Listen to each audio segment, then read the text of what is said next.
ونعوذ بالله من شرور أنفسنا ومن سيئات أعمالنا من يهده الله فلا مضل له ومن يضلل فلا هادي له نشهد أن لا إله إلا الله وحده لا شريك له ونشهد أن سيدنا ونبينا ومولانا محمدا صلى الله عليه وسلم عبده ورسوله اللهم صل وسلم وبارك على رسولك سيدنا ومولانا محمد وعلى آل وأصحاب سيدنا ومولانا محمد وعلى جميع الأنبياء والمرسلين وآلهم وصحبهم والتابعين لهم بإحسان إلى يوم الدين أما بعد فأعوذ بالله من الشيطان الرجيم بسم الله الرحمن الرحيم فأنذرتكم نارا تلظى لا يصلاها إلا الأشقى الذي كذب وتولى وسيجنبها الأتقى الذي يؤتي ماله يتزكى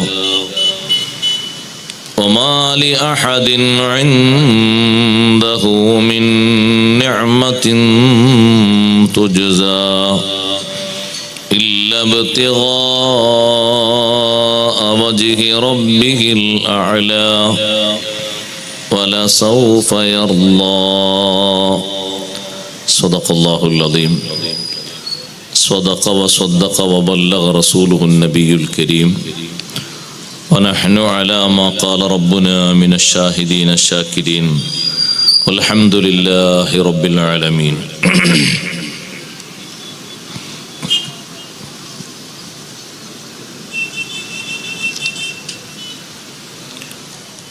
وصلي صلاة تملأ الأرض والسماء على من له أعلى العلا متبوأ أقيم مقاما لم يقم فيه مرسل وأمست له حجب الجلال توطأ إلى العرش والكرسي أحمد قد دنا فنورهما من نوره يتلألأ صلاة وتسليم وأزكى تحيتي على المصطفى المختار خير البرية واعلموا يا أمة سيدنا ومولانا محمد اللهم صل وسلم وبارك عليه സമാദരണീയരായ സയ്യിദ് അവർകളെ, ഉസ്താദുമാരെ, നേതാക്കളെ, മാന്യ സഹോദരങ്ങളെ, സഹോദരിമാരെ, സുഹൃത്തുക്കളെ, അൽഹംദുലില്ലാഹ് അല്ലാഹുവിൻ്റെ അതിമഹത്തായ അനുഗ്രഹത്താൽ വിശുദ്ധ റമദാനിലെ പവിത്ര ധന്യമായ റഹ്മത്തിൻ്റെ രാവുകളിൽ വിശുദ്ധ ഖുർആനിലെ സൂറത്തുൽ ലൈൽ ആസ്പദമാക്കി നാം ആരംഭിച്ച നമ്മുടെ ഈ സദസ്സ് വലിയ ഒരു ആത്മീയ സമ്മേളനത്തോടെ നാളെ സമാപിക്കും. നമുക്ക് ചർച്ച ചെയ്യാനുള്ള വിഷയം സൂറത്തുൽ ലൈലിൽ നിന്നും ഇന്നലെ പറഞ്ഞതിൻ്റെ ബാക്കി കുറച്ച് ആയത്തുകൾ കൂടി പറയാനും പഠിക്കാനുമുണ്ട്. പരിശുദ്ധ ഖുർആൻ പഠനം നമ്മുടെ ജീവിതത്തിലെ വലിയ ഒരു ഭാഗമാക്കി മാറ്റി ചുരുങ്ങിയ ഒരു സമയം എല്ലാ ദിവസവും പഠിക്കാൻ വേണ്ടി ഉപയോഗപ്പെടുത്തുന്ന വിധം നാം ഓരോരുത്തരും നീക്കി വെക്കണം. വിശുദ്ധ ഖുർആനിന്റെ അന്തസ്സത്ത അറിയുമ്പോഴാണ് യഥാർത്ഥത്തിൽ ഒരു മുസ്ലിമായ മനുഷ്യന്റെ ജീവിതത്തിൽ വലിയ ഭംഗിയും സൗഭാഗ്യങ്ങളും വന്നു ചേരുന്നത്. ഖുർആനിന്റെ അന്തർധാര അടിയൊഴുക്കുകളൊക്കെ മനസ്സിലാക്കി നിസ്കരിക്കുന്ന ഒരാള് ഇമാമാണെങ്കിലും മഅ്മൂമാണെങ്കിലും ആശയം അറിഞ്ഞ് അനുഭവിച്ചുകൊണ്ടുള്ള ഖിറാഅത്ത് അതേറ്റവും മധുരമേറിയതാണ്. പിന്നൊരു വഴിയിലേക്കും അവന്റെ മനസ്സ് ചലിക്കാത്ത വിധം പിടിച്ചുകെട്ടാനുള്ള നല്ലൊരു കഴിവ് അല്ലാഹു തആല അവന് നൽകും. ആ രൂപത്തിൽ ഖുർആനിന്റെ അർത്ഥതലങ്ങൾ തപസ്സിരുന്ന് പഠിക്കണം. നമ്മുടെ പഠന ക്ലാസ്സുകളിലൊക്കെ ഏറ്റവും മുഖ്യമായ ലക്ഷ്യം അതാണ്. ഒരു സൂറത്ത് ഒരു ദിവസം പഠിക്കുകയാണെങ്കിൽ ആവർത്തിച്ച് നാം അത് കേൾക്കണം. വീണ്ടും വീണ്ടും അതിന്റെ അർത്ഥതലങ്ങൾ മനസ്സിലാക്കണം. ഒരുപാട് ആശയങ്ങൾ നമുക്ക് പഠിക്കാനും പകർത്താനും പരിശുദ്ധ ഖുർആൻ നൽകുന്നുണ്ട്. എത്ര പഠിച്ചാലും എഴുതിയാലും പറഞ്ഞാലും ആർക്കും തീർക്കാൻ കഴിയാത്ത അത്രയും വലിയ ആശ്രയ സ്രോതസ് വിശുദ്ധ ഖുർആനിൽ അല്ലാഹു തആല നിലനിർത്തിയിട്ടുണ്ട്. ആർക്കെങ്കിലും ഒന്ന് എഴുതി തീർക്കാൻ കഴിയുന്ന ഒരു വിഷയം അല്ല വിശുദ്ധ ഖുർആൻ. പറഞ്ഞു തീർക്കാനും കഴിയുന്ന ഒരു സംഗതിയല്ല. പറയുന്നവർ ഒരൽപ്പം പറയുന്നു, എഴുതുന്നവർ അല്പം എഴുതി പാകത്തിൽ മതിയാക്കുന്നു. തഫ്സീറുകളെല്ലാം അങ്ങനെയാണ്. എല്ലാ തഫ്സീറുകളും ലോകത്ത് ഗ്രഹിച്ചവരാണ് വിശുദ്ധരായ സ്വഹാബ. അവര് അടുത്ത തലമുറക്ക് കൈമാറിക്കൊടുത്ത വ്യാഖ്യാനങ്ങളാണ് പിന്നീട് ഗ്രന്ഥങ്ങളിലായി ക്രോഡീകരിക്കപ്പെട്ട രീതിയിൽ നമുക്ക് ലഭിച്ചത്. താബിയുകളും തബഉ താബിയുകളും എഴുതിയ വിശുദ്ധ ഖുർആൻ, അതിന്റെ തഫ്സീർ, ഇന്നും നിലവിലുള്ള തഫ്സീറുകളൊക്കെ ഒരുമിച്ച് കൂട്ടി മുഴുവനായും പറയാൻ കഴിയുമോ? ഇല്ല. കാരണം അത്രയും വിശാലമാണ്. ഞാൻ ആമുഖമായൊരു കാര്യം പറയുന്നത്, പരിശുദ്ധ ഖുർആനിന്റെ പഠനം യഥാർത്ഥത്തിൽ എത്തുന്ന ഒരു ചെറിയ തലം ഓതുമ്പോൾ മനസ്സിലെത്തി അർത്ഥം ഗ്രഹിച്ചു ഓതാനുള്ളൊരു കഴിവാണ്. ആ ഒരു ലെവലിലേക്ക് നമ്മൾ എല്ലാവരും ഉയരണം. അതിനെന്താ മാർഗം? ഒരു ദിവസം കുറഞ്ഞ നേരം നീക്കി വെച്ച് മനസ്സുണർന്നുകൊണ്ട് ശരിക്ക് കേട്ട് പഠിക്കണം. ഖുർആനിന്റെ തഫ്സീർ എടുക്കുന്ന ഒരു ക്ലാസ് അരമണിക്കൂറാണെങ്കിലും ഒരു മണിക്കൂറാണെങ്കിലും ശ്രദ്ധാപൂർവം ഇരുന്ന് കേട്ട് കാര്യങ്ങൾ ഗ്രഹിക്കണം. ഒരു മുതഅല്ലിമിന്റെ റോളിൽ ഇരുന്ന് പഠിക്കുക എന്നർത്ഥം. മുതഅല്ലിമിന്റെ റോളിൽ ഇരുന്ന് പഠിക്കുന്ന ആള് പഠനത്തിന്റെ എല്ലാ അദബുകളും പരിഗണിച്ചാണ് പഠനം നടത്തുന്നത്. ഒരു വഅദ് കേൾക്കുക, പ്രഭാഷണം കേൾക്കുക എന്ന ഒരു രീതിയിലല്ല ഞാൻ പറയുന്നത്. അങ്ങനെ ആകുമ്പോൾ ഒരു പക്ഷേ ഉപകരണം ഒരു ഭാഗത്ത് കുത്തിച്ചാരി വെച്ച് നമ്മളൊരു മറ്റൊരു ഭാഗത്ത് ചാരിയിട്ടോ ചെരിഞ്ഞിട്ടോ അല്ലെങ്കിൽ മലർന്നിട്ടോ വിശ്രമത്തിലേക്ക് നീങ്ങുന്നുണ്ടാകും. അപ്പൊ ഉറക്കം വരാൻ നല്ല സുഖാണ്. പെട്ടെന്ന് ഉറക്കം ലഭിക്കും.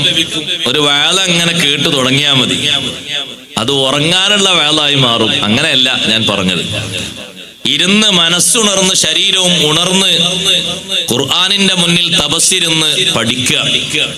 ഖുർആൻ പഠനം ലക്ഷ്യമാക്കിക്കൊണ്ട് ഒരു ദിവസം അരമണിക്കൂറോ അല്ലെങ്കിൽ ഒരു മണിക്കൂറോ സമയം ചെലവഴിക്കുക.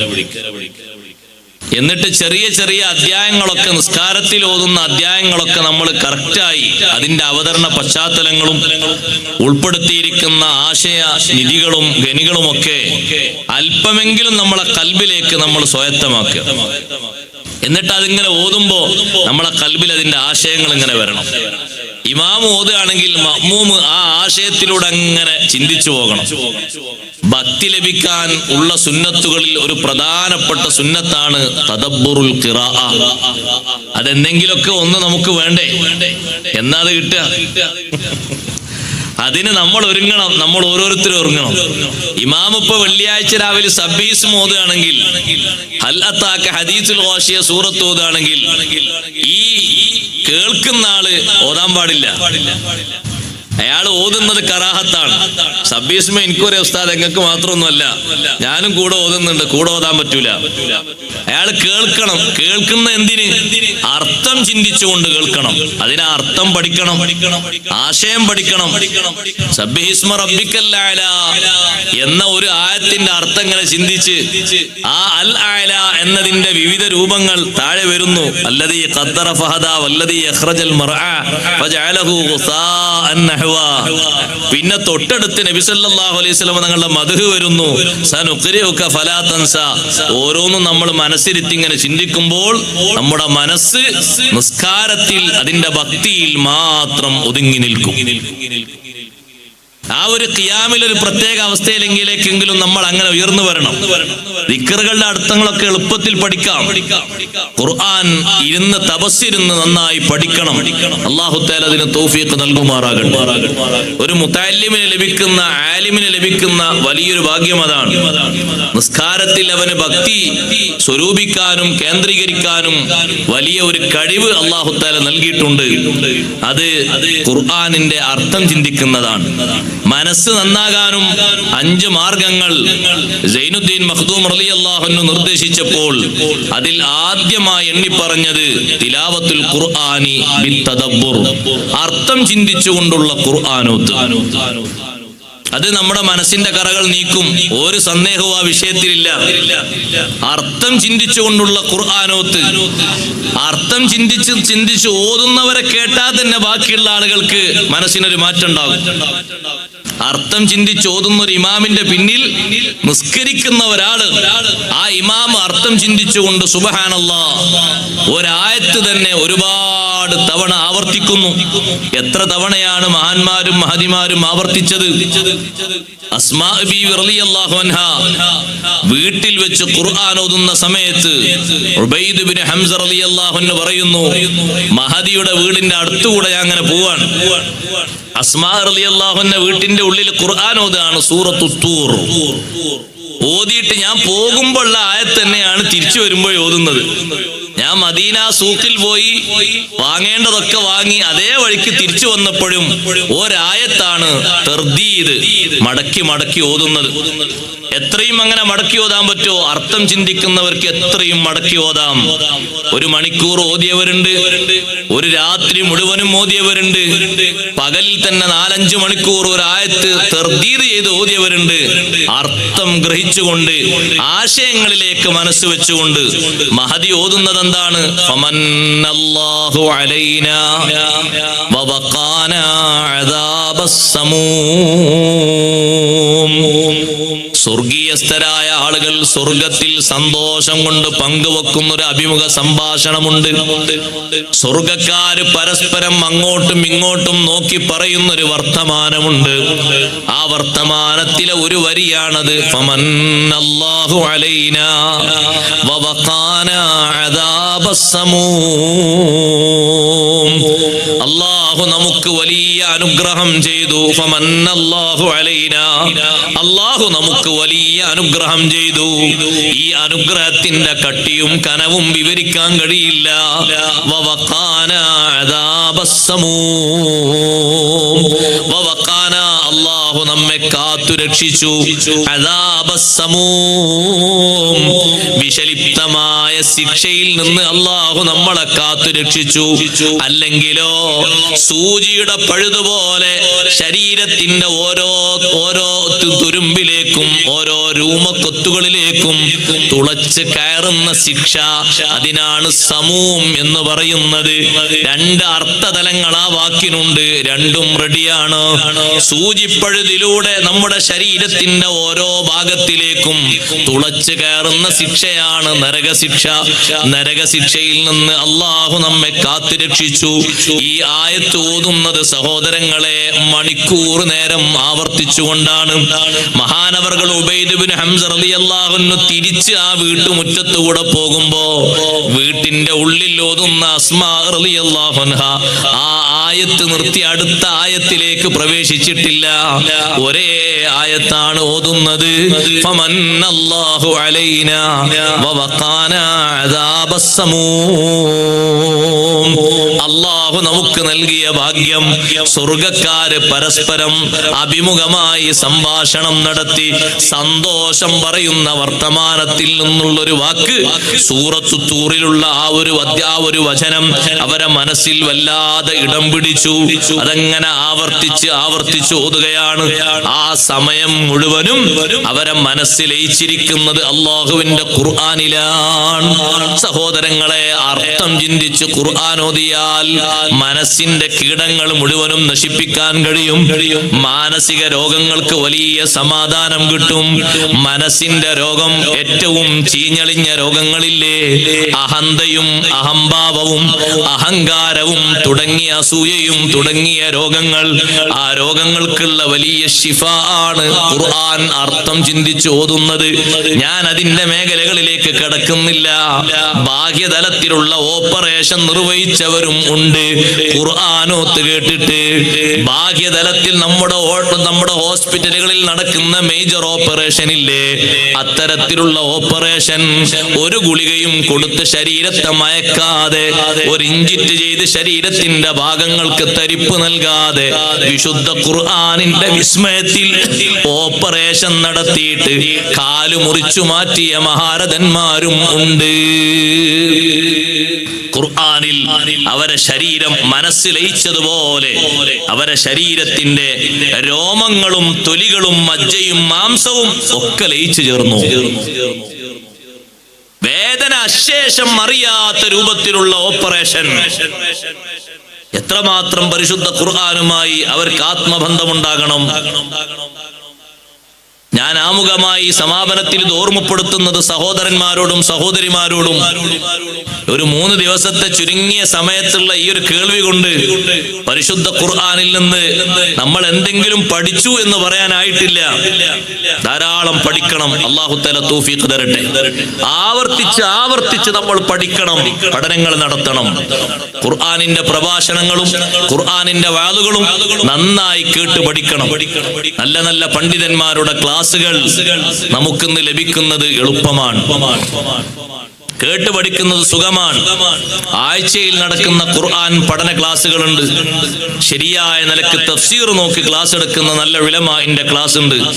ഏതെങ്കിലും ഒന്നില് നമ്മളെ ശരീരത്തൊന്ന് അഡ്മിറ്റ് ചെയ്ത് ഒന്ന് ഇരുന്ന് തപസ്സിരുന്ന് കേട്ടിങ്ങോട്ട് പഠിക്കും. ആ ആയത്ത് ഇങ്ങനെ നമ്മൾ കാർ ഓടിക്കുമ്പോഴും നമ്മൾ യാത്രക്ക് പോകുമ്പോഴും നമ്മൾ വിൽപ്പന നടത്തുമ്പോഴും നമ്മളെ മനസ്സിൽ ഇങ്ങനെ മാറി മറിയണം. അതിന്റെ ആ അർത്ഥം, അതിന്റെ ആ ആശയം നമ്മുടെ മനസ്സിൽ ഊട്ടിയുറപ്പിക്കണം. ആ ആയത്തങ്ങോട്ട് വരുമ്പോൾ മനസ്സിന് വല്ലാത്തൊരു സുഖം, ഇമാം ഓതുമ്പോഴും കേൾക്കാൻ വല്ലാത്തൊരു ഹരം. സഹോദരങ്ങളെ, അത് ആവർത്തിച്ചു വരുമ്പോ പരിശുദ്ധ ഖുർആനുമായുള്ള ആത്മബന്ധം നമുക്ക് വർദ്ധിക്കും. അല്ലാഹു തആല അതിന് തൗഫീഖ് നൽകുമാറാകട്ടെ. അതിനെല്ലാവരും ആ രൂപത്തിലുള്ള നമ്മുടെ കഴിവുകളും ഒഴിവുകളും ഉപയോഗപ്പെടുത്തണം എന്ന് സൂചിപ്പിച്ചുകൊണ്ട് ഞാൻ വിഷയത്തിലേക്ക് പ്രവേശിക്കുന്നു. അല്ലാഹു തആല സൂറത്തുൽ ലൈലിലൂടെ വല്ലാതെ നമ്മെ എല്ലാവരെയും ഒന്ന് വാൺ ചെയ്യുകയാണ്. ചെറിയ രൂപത്തിലല്ല, വലിയ താക്കീദിന്റെ സ്വരത്തിൽ ഹിദായത്തിന്റെ മാർഗങ്ങളും ദുനിയാവിന്റെയും ആഖിറത്തിന്റെയും വിഷയങ്ങളൊക്കെ ഓർമ്മപ്പെടുത്തിയിട്ട് അല്ലാഹു പറയുന്നു, ഫഅൻദർതുകും നാറൻ തലല്ലാഹ് ഫഅൻദർതുകും നാറൻ തലല്ലാഹ്. നിങ്ങൾക്ക് ഞാൻ മുന്നറിയിപ്പ് നൽകുന്നു. അതുകൊണ്ട് നേരത്തെ പറഞ്ഞില്ലേ, നല്ല രൂപത്തിൽ നടന്നാൽ സ്വർഗത്തിലേക്കുള്ള തൗഫീഖ് അല്ലാഹു തരും.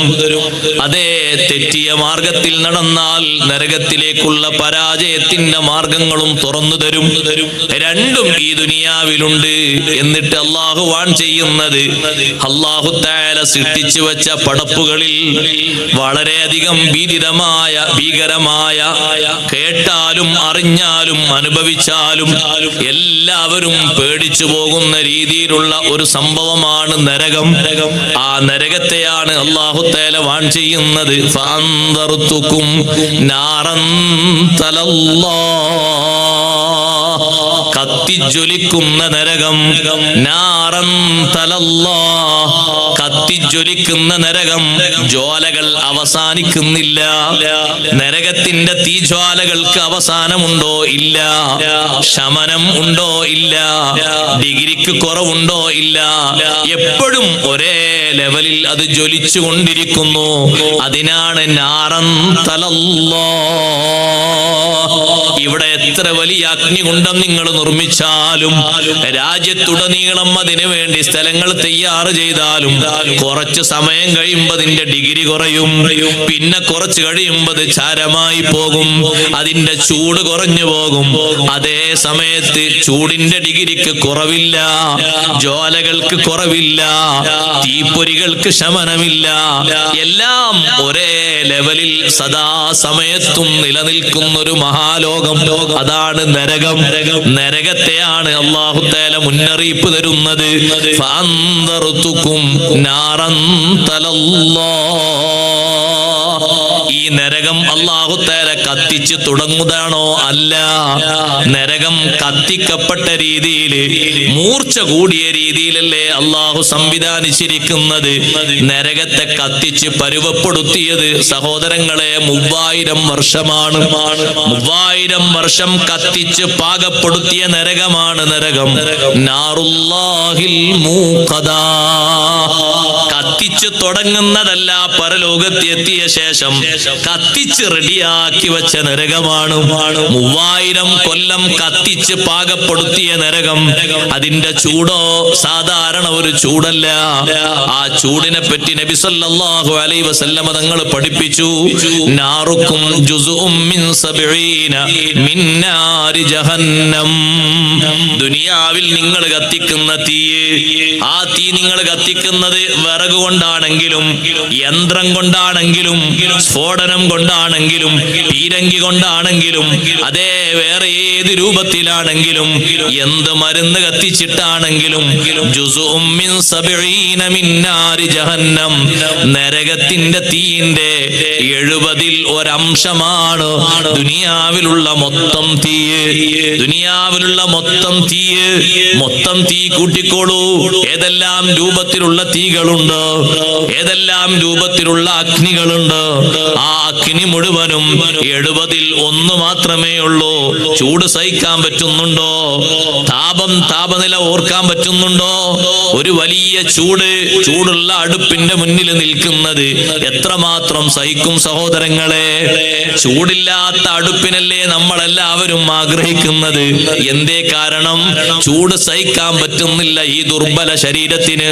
എന്നാൽ അല്ലാഹു തആല പറയുന്നത് 1% മാത്രമേ ഇവിടത്തെ ചൂടുള്ളൂ, ഇവിടത്തെ തീയുള്ളൂ. കട്ടിയിലും കനത്തിലും ചൂടിലും ഒക്കെ അത്രയേ ഉള്ളൂ. ബാക്കി 69 ഡിഗ്രി നരകത്തിലുണ്ട്. നരകത്തിലുള്ള ചൂടിനെ അല്ലാഹു താക്കീത് ചെയ്യുന്നത് നരകത്തിലേക്ക് പോകുന്നവരാകരുത്. ലാ യസ്ലാഹാ ഇല്ലൽ അശ്ഖല്ലദീ കദ്ദബ വതവല്ലാ. ലാ യസ്ലാഹാ, ആ നരകത്തിൽ പ്രവേശിക്കുകയില്ല. ഇല്ലൽ അശ്ഖാ, പരാജിതനല്ലാതെ. കൊടും പരാജിതൻ ആരാണെന്ന് ഞാൻ തഫ്സീർ വായിക്കാം. അല്ലദീ കദ്ദബ വതവല്ലാ. അല്ലാഹുവിന്റെ ദൃഷ്ടാന്തങ്ങളെ കളവാക്കി, അല്ലാഹുവിനെ നിഷേധിച്ച്, അല്ലാഹു സുബ്ഹാനഹു വ തആല കൊടുത്ത ബുദ്ധി കൊണ്ട് ചിന്തിക്കാനും പഠിക്കാനും ഉൾക്കൊള്ളാനും നൽകിയത് മുഴുവനും നിരാകരിച്ച് വതവല്ല, അതൊന്നും സ്വീകരിക്കാതെ അവന്റെ വഴിക്കങ്ങോട്ട് ജീവിച്ചു, മാറി ചിന്തിച്ചു. അല്ലാഹു തആല പറഞ്ഞ മാർഗം ഉൾക്കൊള്ളാതെ തെന്നിമാറി ജീവിച്ച പരാജിതൻ, കൊടും പരാജിതനല്ലാതെ നരകത്തിൽ പ്രവേശിക്കുകയില്ല. സഹോദരങ്ങളെ, ആയത്തിന്റെ അർത്ഥതലങ്ങൾ കേൾക്കുമ്പോ ഒരുപക്ഷെ ചിന്തിച്ചേക്കും, റബ്ബ് സുബ്ഹാനഹു വ തആല ഈ പറഞ്ഞത് അവിശ്വാസികളെ സംബന്ധിച്ച് മാത്രമാണ് എന്ന്. ഒരിക്കലും അങ്ങനെ വിചാരിക്കരുത്. മഹാന്മാരായ ഖുർആൻ മുഫസ്സിറുകൾ 2 ലെവലും അവിടെ പറഞ്ഞിട്ടുണ്ട്. വിശ്വാസികളിലും ഉണ്ട് ഒരു വിഭാഗം. മുഅ്മിനീങ്ങളിലും ഉണ്ട്, മുസ്ലിങ്ങളിലും ഉണ്ട് ഒരു വിഭാഗം, മുവഹിദീങ്ങളിലും ഇല്ലേ ഒരു വിഭാഗം നരകത്തിൽ പോകുന്നവര്. നരകത്തിന്റെ ആ ഫസ്റ്റ് തട്ട് അത് ദോഷികളായ മുവഹിദീങ്ങൾക്കല്ലേ അല്ലാഹു തആല തയ്യാറാക്കി വെച്ചിരിക്കുന്നത്. എന്തിനാ ഇത് ഇങ്ങനെ ഉണർത്തുന്നത്? മാറി ചിന്തിക്കാനാണ്. നരകത്തിലേക്ക് കാരണമാകുന്ന രീതിയിലുള്ള ഒന്നും വേണ്ട. അതിനാണ് നരകത്തെ വാൺ ചെയ്ത് പറഞ്ഞത്. നരകത്തിന് സബബാകുന്ന എന്തെങ്കിലും ഉണ്ടോ, ഈ സമയം മാറ്റണം, മാറ്റിയേ പറ്റൂ. നരകത്തിന് കാരണമാകുന്ന ഒരു സ്വഭാവം മതി, ഒറ്റ സ്വഭാവം. ഒറ്റ സ്വഭാവം കൊണ്ട് തന്നെ നരകത്ത് പോയിട്ടില്ലേ? ഉണ്ട്. ഒറ്റ സ്വഭാവം, ഒറ്റ ദുൽമ്. സഹോദരങ്ങളെ സഹോദരിമാരെ, ഒറ്റ ദുൽമ കൊണ്ട് വേറൊന്നും ഉണ്ടായിട്ടില്ല. മുൻഗാമികളിൽ ജീവിച്ച ഒരു സഹോദരി എല്ലാ നിലക്കും നല്ല ഉഷാറാണ്. പക്ഷേ ഒരു സ്വഭാവം ആ പെണ്ണിന് നരകത്തിൽ പോകാൻ കാരണമായി. എന്താ കാരണം? ഒരു പൂച്ചയെ കെട്ടിയിട്ടു, ഭക്ഷണം കൊടുക്കാതെ, വെള്ളം കൊടുക്കാതെ, കെട്ടയിച്ചു വിടാതെ, പട്ടിണി കിടന്ന് അതങ്ങ് മരിച്ചു. ആ ഒരൊറ്റ കാരണം ആ പെണ്ണ് നരകത്തിലേക്ക് പ്രവേശിച്ചു. ഒരു പൂച്ചയാണ്, പൂച്ചയുടെ വിഷയാണ് ആ പെണ്ണ് നരകത്തിൽ പോകാൻ കാരണം. വേറെ ഒരു സബബുമില്ല, വേറെ ഒന്നുമില്ല. അപ്പൊ അത്ര മതിയോ എന്ന് ചോദിച്ചാൽ അത്ര മതി. അതുകൊണ്ടാണ് ഈ വാണിംഗ് ചെറുതല്ല, ഈ താക്കീത് ചെറുതല്ല. നമ്മൾ മാറേണ്ട രൂപത്തിൽ നിന്നൊക്കെ മാറണം. നരകത്തിന്റെ കാരണമായിട്ട് പഠിപ്പിക്കുന്ന എല്ലാ വിഷയങ്ങളിൽ നിന്നും സഹോദരങ്ങളും സഹോദരിമാരും മാറി ചിന്തിക്കണം. ഈ ആയത്ത് കുറച്ച് ഗൗരവം നിറഞ്ഞ ആയത്താണ്.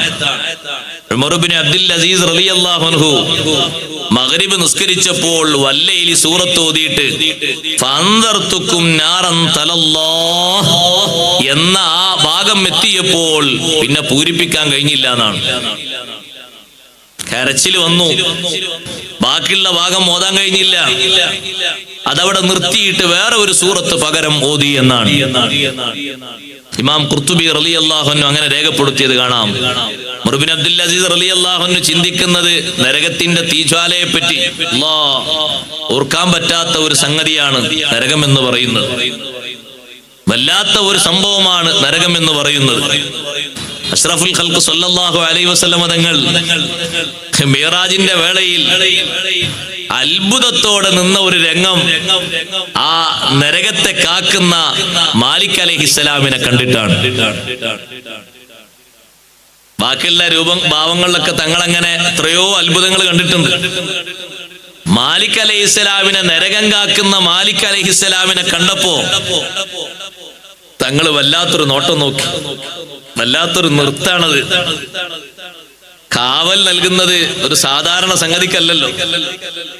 തങ്ങളൊന്ന് സലാം പറഞ്ഞു, സലാം മടക്കി, ഒന്ന് ചിരിച്ചു നോക്കി, ചിരിച്ചില്ല. തിരിച്ചു ചിരിച്ചില്ല. ജിബ്രീൽ അലൈഹിസ്സലാമിനോട് ചോദിച്ചു, ആരാണിത്? മാലിക്കുൻ ഖാസിനുൻ നാർ, നരകം കാക്കുന്ന മലക്കാണ്. മാലിക് അലൈഹിസ്സലാമാണ്. സലാം പറഞ്ഞു അവിടുന്ന്, സലാം പറഞ്ഞു. മടക്കിയോ? മടക്കി. അവിടുന്ന് ചിരിച്ചോ നബിയെ? ചിരിച്ചു. പക്ഷേ തിരിച്ച് ചിരി ഉണ്ടായില്ല. തങ്ങളോട് ചിരിച്ചില്ലേ? ലാ യൽഹഖു ഇലാ അഹദിൻ അബദാ. ചിരിക്കുമായിരുന്നെങ്കിൽ, ഒരു സാധ്യതയുണ്ടെങ്കിൽ അത് തങ്ങളോടായിരുന്നു. ഇനി ആരോടും ഒരു കാലത്തും അങ്ങനൊന്നും പ്രതീക്ഷിക്കണ്ട.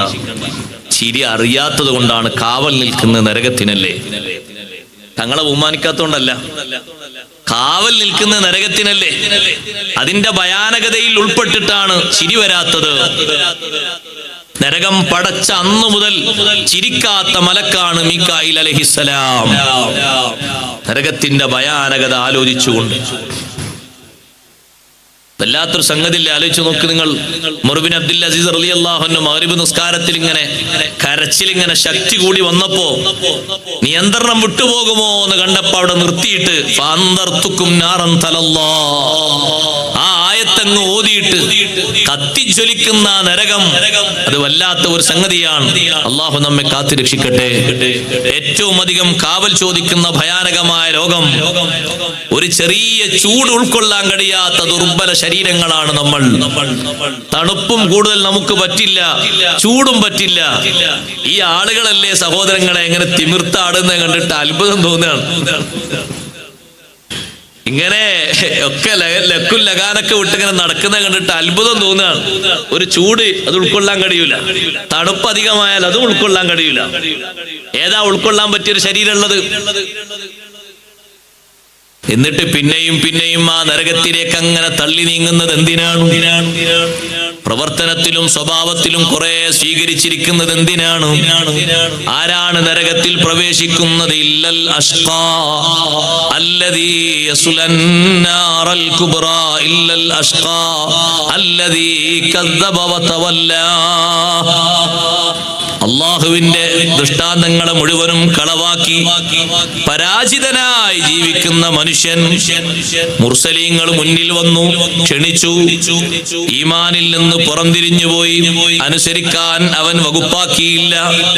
അതേ സമയത്ത് മഹാന്മാര് പറഞ്ഞു, ബാഹ്യാർത്ഥത്തിൽ അവന് കളവൊന്നും നിഷേധമൊന്നും ഉണ്ടായിട്ടില്ല, പക്ഷേ അനുസരിക്കുന്നതിൽ വീഴ്ച വരുത്തിയവരും ഇതിൽ ഉൾപ്പെടും. അവിടെയാണ് മുസ്ലിങ്ങൾ ശ്രദ്ധിക്കേണ്ടത്. ഈമാനൊക്കെ ഉണ്ട്, അള്ളാഹുവിന്റെ റസൂലിനെ അംഗീകരിച്ചിട്ടുണ്ട്, പക്ഷെ കാര്യങ്ങൾ അനുസരിക്കാൻ കഴിയൂല. അത് നരകത്ത് പോകുന്ന കാര്യമാണ് കേട്ടോ എന്ന് പറയുമ്പോ അതങ്ങോട്ട് മാറ്റാൻ അത് കഴിയൂല. വലാകിൻ ഖസ്റ അമ്മാ ഉമിറ ബിഹി മിനത്ത്വാഅ ഫജുഇല തക്ദീബൻ. അനുസരിക്കാൻ പറഞ്ഞത് അനുസരിക്കാതെ വിട്ടുനിന്നു, വീഴ്ച വരുത്തി. ആ വീഴ്ചയെ ഒരു നിരാകരണമായിട്ട് കണക്ക് കൂട്ടപ്പെട്ടു. കദ്ദബ വതവല്ല എന്ന് പറയുമ്പോ പിന്നെ നിഷേധികളാണ്, അള്ളാഹുവിനെ വിശ്വസിക്കാത്ത ആൾക്കാരാണ് മാത്രം കരുതരുത്. ബാഹ്യതലത്തിലൊക്കെ വിശ്വാസം കാര്യങ്ങളൊക്കെ ഉണ്ട്, പക്ഷേ ശരിക്കും അങ്ങോട്ടുള്ള അനുസരണമില്ല. ചില കാര്യങ്ങളൊക്കെ പറയുമ്പോ അവർക്ക് ആ പറയുന്നതിനോട് കുറച്ച് ഇടങ്ങേറാണ്. അതുകൊണ്ട് നരകത്തിലേക്ക് പോകുന്ന സ്വഭാവം വേണ്ട, നരകത്തിലേക്ക് പോകുന്ന സ്വഭാവങ്ങളൊന്നും വേണ്ട. നരകത്തിലേക്ക് പോകുന്ന സ്വഭാവങ്ങൾ ധാരാളം ഉണ്ട്. അഷ്റഫുൽ ഖൽഖ് റസൂലുള്ളാഹി സ്വല്ലല്ലാഹു അലൈഹി വസല്ലം തങ്ങൾ പഠിപ്പിച്ചിട്ടുണ്ട്. നരകത്തിലേക്ക് വലിച്ചെറിയപ്പെടുന്ന ഹതഭാഗ്യരെയും തങ്ങൾ പഠിപ്പിച്ചിട്ടുണ്ട്. ദുസ്വഭാവികളുടെ സ്വഭാവങ്ങളൊക്കെ അതിൽപ്പെട്ടതാണ്. സൂറത്തുൽ ഖലമിൽ അല്ലാഹു തആല എണ്ണി പറഞ്ഞിട്ടുണ്ട്. സൂറത്തുൽ ഖലമിൽ എണ്ണിയ ആദ്യത്തെ അടയാളം, നരകത്തിലേക്ക് പോകുന്നവരുടെ ആദ്യത്തെ ദുസ്വഭാവം അൽ കദിബു, കളവാണ്. പറയലും വേണ്ട, എഴുതലും വേണ്ട, എഴുതിയാലുണ്ട്, എഴുതിയതിനെ ഷെയർ ചെയ്യും വേണ്ട, ഒന്നും വേണ്ട. ഒക്കെ ശ്രദ്ധിക്കണം. കളവിന് കൂട്ടു നിൽക്കണ്ട, കളവ് പറയണ്ട, കളവ് പറഞ്ഞത് പരത്തണ്ട, അത് എഴുതിയിട്ട് വേറെ രൂപത്തിലേക്ക് മാറ്റി പറയേണ്ട, ഒന്നും വേണ്ട. കളവാകുന്ന സംഗതി ഒന്നും വേണ്ട. കളവ് എന്ന് പറയുന്നത് ഹതഭാഗ്യരുടെ സ്വഭാവമാണ്. ഇന്നൽ കദിബ യഹ്ദി ഇലൽ ഫുജൂർ. കളവ് ഒരു മനുഷ്യനെ സർവ്വ ദുർമാർഗത്തിലേക്കും നയിക്കും. വൈന്നൽ ഫുജൂറ യഹ്ദി ഇലന്നാർ. ദുർമാർഗങ്ങൾ, ദുസ്വഭാവങ്ങൾ, ദുർനടപടികൾ നരകത്തിലേക്കും കൊണ്ടെത്തിക്കും. അങ്ങനെയാണോ നരകത്ത് പോകുക?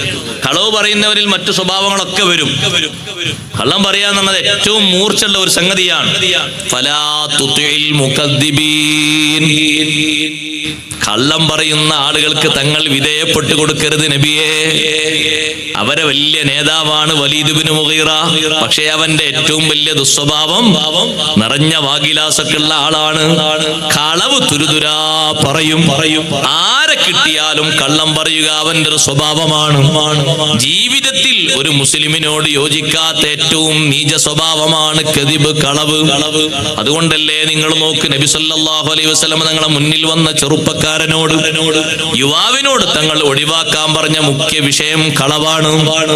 ഒരു ചെറുപ്പക്കാരൻ വന്നിട്ട് പറഞ്ഞു, അള്ളാഹുവിന്റെ റസൂലേ, ദുസ്വഭാവങ്ങൾ പലതും ശീലമാക്കിയിട്ടുണ്ട് ഞാൻ.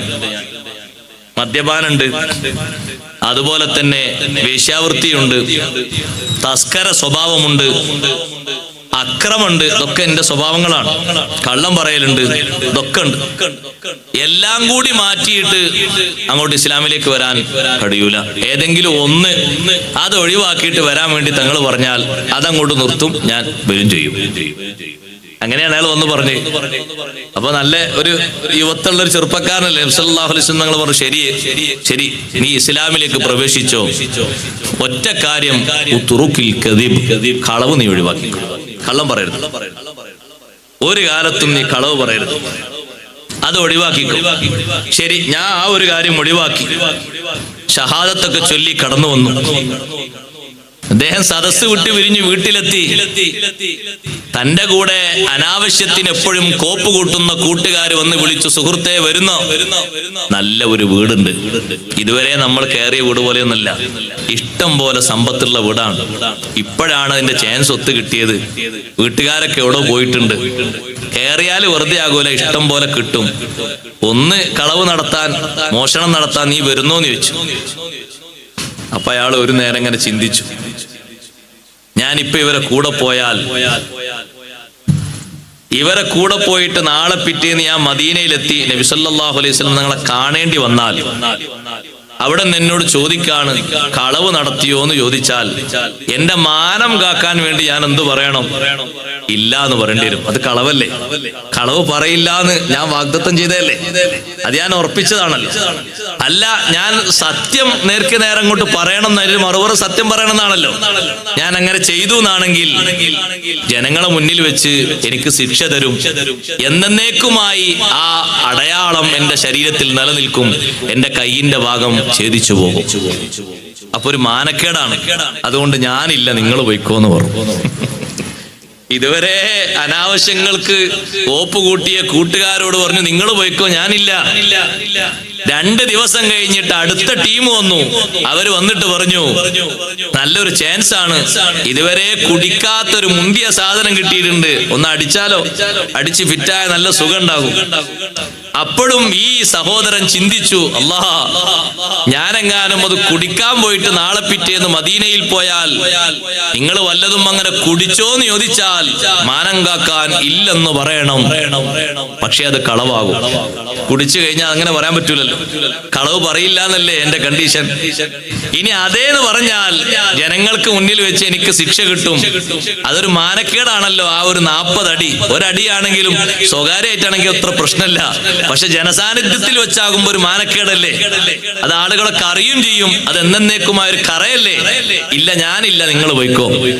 അടുത്ത ടീം വന്നു. അവര് പറഞ്ഞു, നല്ല 1-ാം നമ്പർ ഒരു പെണ്ണുണ്ട്, ഇതുവരെ നമ്മൾ പരിചയം പുതുക്കിയ പെണ്ണൊന്നുമല്ല, ഇതുവരെ കിട്ടാത്ത ചരക്കാണ്, മുന്തിയ ചരക്ക്, നീ വരുന്നോ?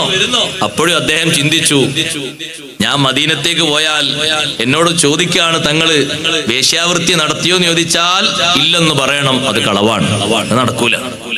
ഇനി അതേന്ന് പറഞ്ഞാൽ അവിവാഹിതനായതുകൊണ്ട് 100 അടി ജനസാന്നിധ്യത്തിൽ വെച്ച് എനിക്ക് തരും, നാട് കടത്തുകയും ചെയ്യും. വല്ലാത്തൊരു വഷളത്തരല്ലേ. ഞാനില്ല, നിങ്ങൾ പോയിക്കോന്ന് പറഞ്ഞു. 2 ആഴ്ച കൊണ്ട് ആള് ക്ലിയറായി. മദീനത്തേക്ക് വന്ന് നബി സല്ലല്ലാഹു അലൈഹി വസല്ലം തങ്ങൾ വല്ലാത്തൊരു പണിയാണ് ചെയ്തത്. ഏറ്റവും തലവനെയാണല്ലോ തങ്ങൾ പിടിച്ചു കെട്ടിയത്. അതെ, ഏറ്റവും വലിയ തലവനെയാണ് പിടിച്ചു കെട്ടിയത്. ഇന്നൽ കദിബ യഹ്ദി ഇലൽ ഫുജൂർ വ ഇന്നൽ ഫുജൂറ യഹ്ദി ഇലന്നാർ. കള്ളം പറയുന്നത് അത് മുളയിലെ നുള്ളിക്കളയണം. പാപ്പമാരുമ്മമാരൊരിക്കലും മക്കൾക്ക് കളവ് ശീലിപ്പിക്കരുത്. കളവാകാൻ സാധ്യതയുള്ളൊരു വാക്ക് പോലും പറയരുത്. കളവ് നിറഞ്ഞ വാഗ്ദത്തങ്ങളും വാഗ്ദാനങ്ങളും ചെയ്യരുത്. അത് അവരെ വലിയ കള്ളന്മാരാക്കാൻ പ്രേരിപ്പിക്കും. സത്യം മാത്രമേ പറയാവൂ. അങ്ങനെയാണ് ശീലിപ്പിക്കേണ്ടത്. അതിനാണ് ഏറ്റവും വലിയ വിജയമുള്ളത്. നബി സല്ലല്ലാഹു അലൈഹി വസല്ലം നിങ്ങൾ പറഞ്ഞു, നിങ്ങളെ ഞാൻ നിയന്ത്രിച്ചത് ഒരു വിഷയത്തിലാണ്. എല്ലാം ഒഴിവായില്ല, എല്ലാം ഒഴിവായി, ക്ലീനായി. ഇപ്പൊ എനിക്കൊന്നും വേണ്ട, ഞാൻ റെഡിയായി. വലിയൊരു ദുസ്വഭാവമാണ്. മുഅ്മിനായ മനുഷ്യൻ ഒരിക്കലും അത് ചേരുകയില്ല. മുനാഫിഖിന്റെ ലക്ഷണമാണ് കദിബ്. മുഅ്മിനോട് അത് ചേരൂല. കദിബ് മുനാഫിഖിന്റെ ലക്ഷണമാണ്. ഇന്നൽ മുനാഫിഖീന ഹുമുൽ കാദിബൂൻ. കപടന്മാര് കളവ് പറയുന്നവരാണ്. സത്യം ചെയ്തുകൊണ്ട് കള്ളം പറയാൻ ഒരു മടിയുണ്ടാകൂല അവർക്ക്. സത്യം ചെയ്തിട്ടല്ലേ നബി സല്ലല്ലാഹു അലൈഹി വസല്ലം തങ്ങളെ മുന്നിൽ അവർ കള്ളം പറഞ്ഞത്. എത്ര വലിയ കളവാണ് തങ്ങളെ മുന്നിൽ സത്യം ചെയ്ത് അവതരിപ്പിച്ചത്. ഒരു മടിയുമില്ല. അവർ കള്ളം പറയുന്നവരാണെന്ന് അല്ലാഹു തആല തീർച്ചപ്പെടുത്തി പറഞ്ഞു.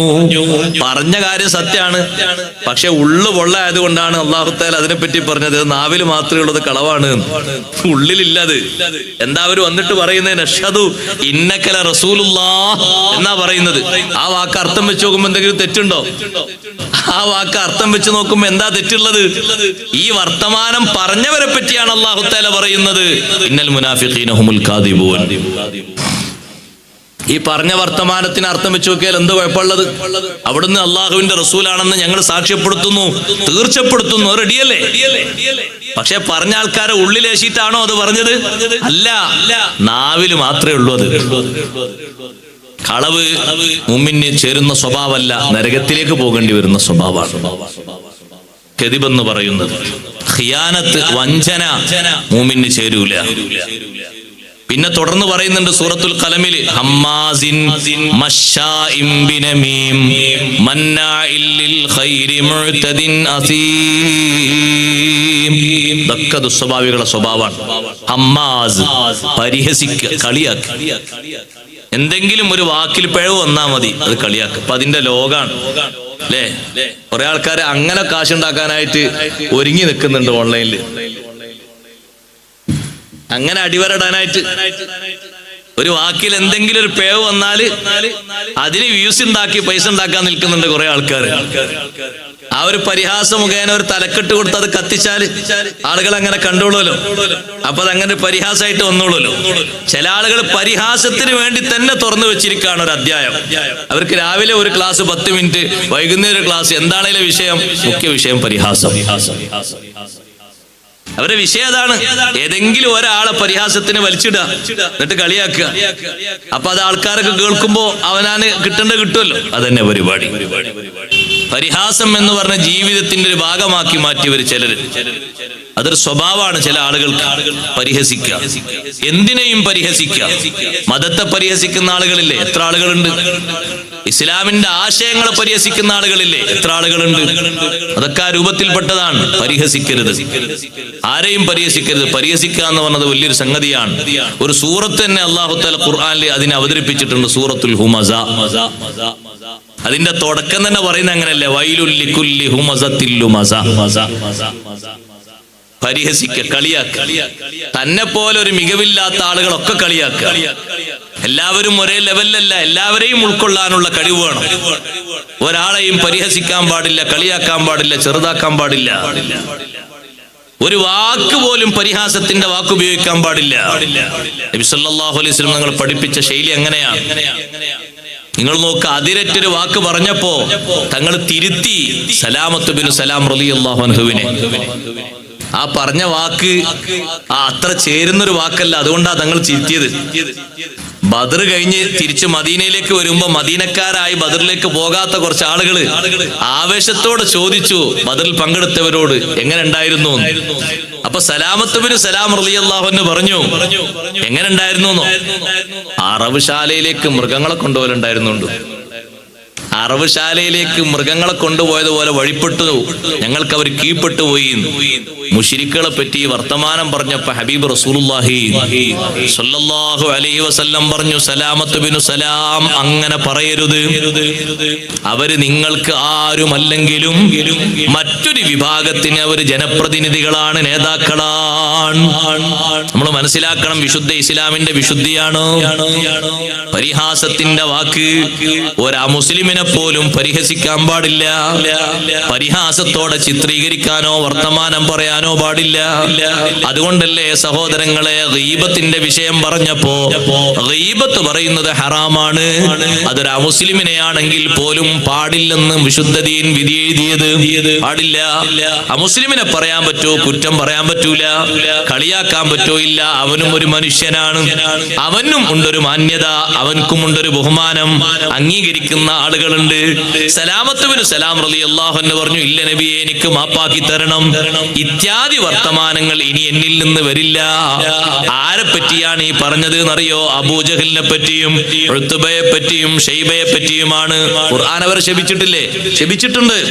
അള്ളാഹു ഖുർആനിൽ ലാനത്ത് ചെയ്തിട്ടുണ്ട്. പക്ഷേ ആ ലാനത്ത് പോലല്ലല്ലോ ഈ വർത്തമാനം പറഞ്ഞത്. ശ്രദ്ധിക്കണം, അങ്ങനെ പറയാൻ പാടില്ല. സൂക്ഷിക്കണം. നമീമത്തുമായിട്ട് നടക്കുക, പരദൂഷണം കൊണ്ട് നടക്കുക, നരകത്തിൽ പോകുന്ന വലിയൊരു സ്വഭാവമാണത്. പരദൂഷണം എന്ന് പറയുന്നത് ചെറിയതല്ല, വലുതാണ്. നരകത്തിൽ പോകുന്ന ഈ സ്വഭാവം ചെറുതല്ല, വലിയ സ്വഭാവമാണ് നമീമത്ത്. പരദൂഷണം, ഫിത്ന പറച്ചിൽ ഒരിക്കലും നാം ഏറ്റെടുക്കേണ്ട ഒരു വിഷയം അല്ല. അത് ദുസ്വഭാവികളുടെ സ്വഭാവമാണ്. മന്നാഇൽ ലിൽ ഖൈർ, ആർക്കെങ്കിലും ഒരു ഗുണം കിട്ടുന്നത് തടയാ. അതിന് പറ്റുന്ന വർത്തമാനം പറയാ. ഓനങ്ങനെ കിട്ടണ്ട, ഓനങ്ങനെ സുഖിക്കണ്ട, ഓനങ്ങനെ നടക്കണ്ട, ഓൻ അങ്ങനെ വലിയ ആളാകണ്ട. നമ്മള് മുടക്കന്നെ ഒരു മുടക്കി എന്ന് പറയാം അതിന്. ഈ മുടക്കി ഖൈറ് മുടക്കുന്ന ആള് നരകത്തിലേക്ക് എളുപ്പം പോകാം. ഒരാൾക്കും കിട്ടുന്ന ഒരു ഖൈറ് മുടക്കാൻ പാടില്ല. നമ്മൾ അടുത്ത് താമസിക്കുന്ന അയൽവാസി അവൻ യഹൂദിയാണെങ്കിൽ പോലും അയൽവാസി എന്നൊരു ബഹുമാനം അവനുണ്ട്. അത് കുറക്കാൻ പാടില്ല. സത്യത്തിൽ ബദ്ധവൈരിയാണ്, ബദ്ധശത്രുവാണ് യഹൂദി. യഹൂദിക്ക് തീരെ കണ്ടുകൂടാത്തതാണ് വിശുദ്ധ ഇസ്ലാമിലെ മുസ്ലിങ്ങളെയും ഇസ്ലാമിനെയും. പക്ഷെ അത്തരത്തിലുള്ള ആളാണെങ്കിൽ പോലും അയൽവാസി എന്നൊരു ബഹുമാനം അവന് കൊടുക്കണം. അവന് പോലും ഒരു ഖൈർ തടയാൻ പാടില്ല. വിശുദ്ധ ഇസ്ലാം പഠിപ്പിക്കുന്ന വിശുദ്ധി അങ്ങനെയാണ്. ഞാനത് പരത്തി പറയല്ല. നരകത്തിലേക്ക് പോകുന്ന സ്വഭാവങ്ങൾ നമ്മിൽ ഉണ്ടാകരുത്. മുനാഫിഖിന്റെ ഒറ്റ സ്വഭാവവും ഉണ്ടാകരുത്. നിഷേധികളുടെ ഒറ്റ സ്വഭാവവും ഉണ്ടാകരുത്. മുസ്ലിങ്ങളെ കൂട്ടത്തിൽ തന്നെ എന്റെ ഉമ്മത്തിൽ നിന്ന് നരകത്തിൽപ്പെട്ടവരാണെന്ന് നബി സല്ലല്ലാഹു അലൈഹി വസല്ലം പറഞ്ഞില്ലേ? സിൻഫാനി മിൻ ഉമ്മത്തി ലം അറഹുമാ, എന്റെ ഉമ്മത്തിൽപ്പെട്ട രണ്ട് വിഭാഗം നരകത്തിലാണ്, ഞാൻ അവരെ കണ്ടിട്ടില്ല എന്ന് സയ്യിദുനാ റസൂലുള്ളാഹി സ്വല്ലല്ലാഹു അലൈഹി വസല്ലം. എന്റെ കാലശേഷം വരാനുള്ളവരാണ്, എന്റെ കാലത്തില്ല എന്നല്ലേ തങ്ങളാ പറഞ്ഞത്. ലം അറഹുമാ, ഞാൻ അവരെ കണ്ടിട്ടില്ല. ഒരു വിഭാഗത്തെ പറ്റി പറഞ്ഞത് ഖൗമും മഅഹും സിയാത്തുൻ യദ്രിബുന ബിൽ ബഖരി യദ്രിബൂന ബിഹന്നാസ്. ഒരധികാരം കയ്യിൽ കിട്ടിയപ്പോ, ഒരു ചെറിയ അധികാരം കയ്യിൽ കിട്ടിയപ്പോ നിരപരാധികളായ ജനങ്ങളെ തല്ലിക്കൊല്ലുന്ന ആളുകൾ, ചാട്ട പശുവിന്റെ വാല് പോലെയുള്ള ചാട്ടവാറും പിടിച്ച്, അതേ കുന്തവും വാളും പിടിച്ച് നിരപരാധികളെ പീഡിപ്പിക്കുന്ന ആളുകൾ, അവരുടെ മേൽവിലാസം അവർക്ക് ഉദ്യോഗമുണ്ട്, സ്ഥാനമുണ്ട് എന്നതാണ്. അവര് നരകത്തിലാണ്. മറ്റൊരു വിഭാഗത്തെ എണ്ണിയത് വനിസാഉൻ കാസിയാത്തുൻ ആരിയാത്തുൻ മായിലാത്തുൻ മുമീലാത്തുൻ റൂസുഹുന്ന കാസ്നിമത്തിൽ ബുഖ്തിൽ മായിലാ.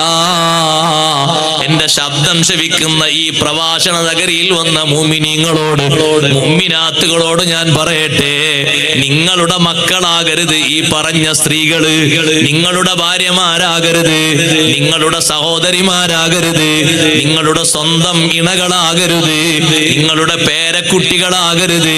കാസിയാത്തുൻ വസ്ത്രം ധരിച്ചവരാണ്, പക്ഷേ ആരിയാത്ത് നഗ്നരാണ് അവർ. ഇമാം നബി റളിയല്ലാഹു അൻഹു 3 രൂപത്തിൽ ആ ഹദീസ് വ്യാഖ്യാനിച്ചിട്ടുണ്ട്. എങ്ങനെയാണ് അവർ നഗ്നരാകുന്നത്? അതേ, അല്പം മറച്ചു, മറക്കേണ്ടത് മുഴുവനും മറച്ചില്ല. ചിലര് മുഴുവനും മറച്ചിട്ടുണ്ട്. മറച്ചതിനേക്കാളും നല്ലത് മറക്കാതിരിക്കലാണ്. മറച്ചതിന്റെ ഉള്ളിലൂടെ പുറത്തേക്ക് ലൈവായിട്ട് കാണുന്നുണ്ട്. അത്തരത്തിലുള്ള വസ്ത്രങ്ങളാണ് ധരിച്ചിരിക്കുന്നത്. അല്ലെങ്കിലോ അവരെന്തിനാ ധരിച്ചത് എന്ന് ആളുകൾ ചോദിക്കും. ശരീരത്തിന്റെ തുടിക്കുന്ന ഭാഗങ്ങൾ മുഴുവനും കൃത്യമായി അളന്നു മുറിച്ച് കണ്ട് ആസ്വദിക്കാൻ പറ്റുന്ന രീതിയിൽ വസ്ത്രം ധരിച്ചവരാ. പെങ്ങൾക്കൊക്കെ നല്ല എളുപ്പല്ലേ? ഒരു കൂട്ടം ഡ്രസ്സ് മാത്രം വാങ്ങിയാൽ മതിയല്ലോ ഇപ്പൊ അല്ലേ? എന്ത് സുഖാണ് അല്ലേ? പാന്റും ഷർട്ടും മാത്രം വാങ്ങിയാൽ മതി, വേറൊന്നും വാങ്ങണ്ടല്ലോ. കാരണം എല്ലാവരും ഇപ്പൊ അതല്ലേ ധരിക്കണ്, ആടും പെണ്ണും അതല്ലേ ധരിക്കണ്. കുറച്ച് ടൈറ്റ് കൂടുതൽ വാങ്ങിയിട്ടുണ്ടെങ്കിൽ കുറച്ചുകൂടി ലെവലായി, മട്ടുണ്ടാവും അത് കാണാൻ, കുറച്ചുകൂടി ഉഷാറുണ്ടാവും, ലാഭല്ലേ. മറ്റേ ഇപ്പൊ 2 തരം വാങ്ങാന്ന് പറഞ്ഞാൽ കാശ് എത്ര കൊടുക്കണം അല്ലേ? നല്ല സുഖല്ലേ? ആണിന്റെ വസ്ത്രം ധരിക്കുന്ന പെൺകൊടി നിങ്ങളെ വീട്ടിലുണ്ടാകരുത്. പാശ്ചാത്യൻ സ്വഭാവം, അതാരാണോ ഇങ്ങോട്ട് കടമെടുത്തു കൊണ്ടുവന്നവര് അവരെ കുടിലുകളിൽ അവര് ധരിപ്പിച്ചോട്ടെ. മുസ്ലിമിന്റെ വീട്ടിൽ ആ സംസ്കാരം വേണ്ട. അത്രയും അറുവളരൻ സംസ്കാരമാണ്. ശരീരത്തിന്റെ ഭാഗങ്ങൾ തുടിക്കുന്ന രീതിയിൽ, കണ്ടിട്ട് ആസ്വദിപ്പിക്കുന്ന രീതിയിൽ അവർക്കുള്ളത് തന്നെയല്ലേ ബാക്കിയുള്ള സഹോദരിമാർക്കുള്ളത്. പക്ഷെ അവർക്കൊന്ന് ആസ്വദിപ്പിക്കുന്ന രീതിയിലുള്ള വസ്ത്രങ്ങൾ ധരിച്ച് ഈ പ്രഭാഷണങ്ങളൊക്കെ കഴിഞ്ഞാലും പെരുന്നാളിന് നിങ്ങളെ കൂടെ മക്കള് പോകുമ്പോ, ഭാര്യ പോകുമ്പോ, ഉമ്മ പോകുമ്പോ 3 ലെവലിലാണ്. മറക്കണ്ട, ശരിക്കും ചിന്തിക്കണം. നാളെ പിറ്റേന്ന് പോയി എടുക്കും ഓരോന്ന്. മുടുവസ്ത്രമില്ലാത്തത്, കാലും ആഫും മുക്കാലൊക്കെ ആയിട്ട് അത്ര മതി. കുട്ടിയായിട്ടുള്ളൂ. എത്ര കുട്ടി? 15 വയസ്സേ ആയിട്ടുള്ളൂ, 20 വയസ്സേ ആയിട്ടുള്ളൂ, അത്ര മതി. 40 ഒന്നും ആയിട്ടില്ല. അങ്ങനെ ഉണ്ടോ? 40 ഒരളവും 15 വേറൊരു അളവും ഉണ്ടോ ഇസ്ലാമിൽ? ഉണ്ടോ സഹോദരിമാർക്ക് വേറൊരു അളവ്? നമ്മളല്ലേ അളവുണ്ടാക്കി കൊടുക്കുന്നവര്, നമ്മളല്ലേ അതിന് കാശിറക്കി കൊടുക്കുന്നവര്. സ്വഹാബത്തൊക്കെ കണ്ട ലെവൽ എത്രമാത്രം വലുതാണ്. സഹോദരങ്ങളെ, ഈ രീതിയിലുള്ള അറുവഷളം സംസ്കാരങ്ങളല്ലേ പലരും ചെയ്തുകൊണ്ടിരിക്കുന്നത്. അതൊരു പ്രശ്നമല്ല ആളുകൾക്ക്. അതിപ്പോ ഈ കാലഘട്ടത്തിൽ പറയേണ്ട വിഷയമല്ല എന്നാ പലരും ചിന്തിക്കുന്നത്. എല്ലാ കാലത്തും പറയേണ്ട വിഷയം തന്നെയാണ്. ഈ ഹദീസ് മൗദൂആയിട്ടോ അല്ലെങ്കിൽ തള്ളിയിട്ടൊന്നുമില്ല, അല്ലെങ്കിൽ 2023 വരെയുള്ള 24 ഇല്ലാന്നൊന്നുമില്ല. എപ്പോഴും ഉണ്ട് ഹദീസ്. ഭംഗിയുള്ള വസ്ത്രം ധരിച്ചോളൂ, കുഴപ്പമൊന്നുമില്ല. പക്ഷെ നഗ്നത മറക്കണം, മുഴുവനും മറക്കേണ്ടത് മറക്കണം. അത് മുസ്ലിമിന് ബാധ്യതയാണ്. മുസ്ലിം പെണ്ണാണോ പോകുന്നത്, ആ പെണ്ണിനൊരു വേഷം ഇസ്ലാമിലുണ്ട്. ഒരു പരിശുദ്ധിയുള്ള വേഷമുണ്ട് ഇസ്ലാമിൽ. ആരും തൊട്ട് തീണ്ടാത്തത്. പുതിയ മോഡിഫിക്കേഷനും ജനറേഷനൊക്കെ കൊണ്ടുവന്നിട്ടും പീഡനങ്ങളും അക്രമങ്ങളും നല്ല കുറവില്ലേ? നല്ല കുറവുണ്ട്. ഇത്രേ കുറഞ്ഞ്. ഇസ്ലാമിന്റെ ഒരു വിശുദ്ധിയുണ്ട്. ആ വിശുദ്ധിക്ക് അല്ലാഹു തആല പറഞ്ഞ മാർക്ക് എന്താണെന്നറിയോ സഹോദരങ്ങളെ? നല്ല വസ്ത്രം ധരിച്ച് നടക്കുന്ന പെണ്ണിനെ അല്ലാഹു തആല പറഞ്ഞ മഹത്വം,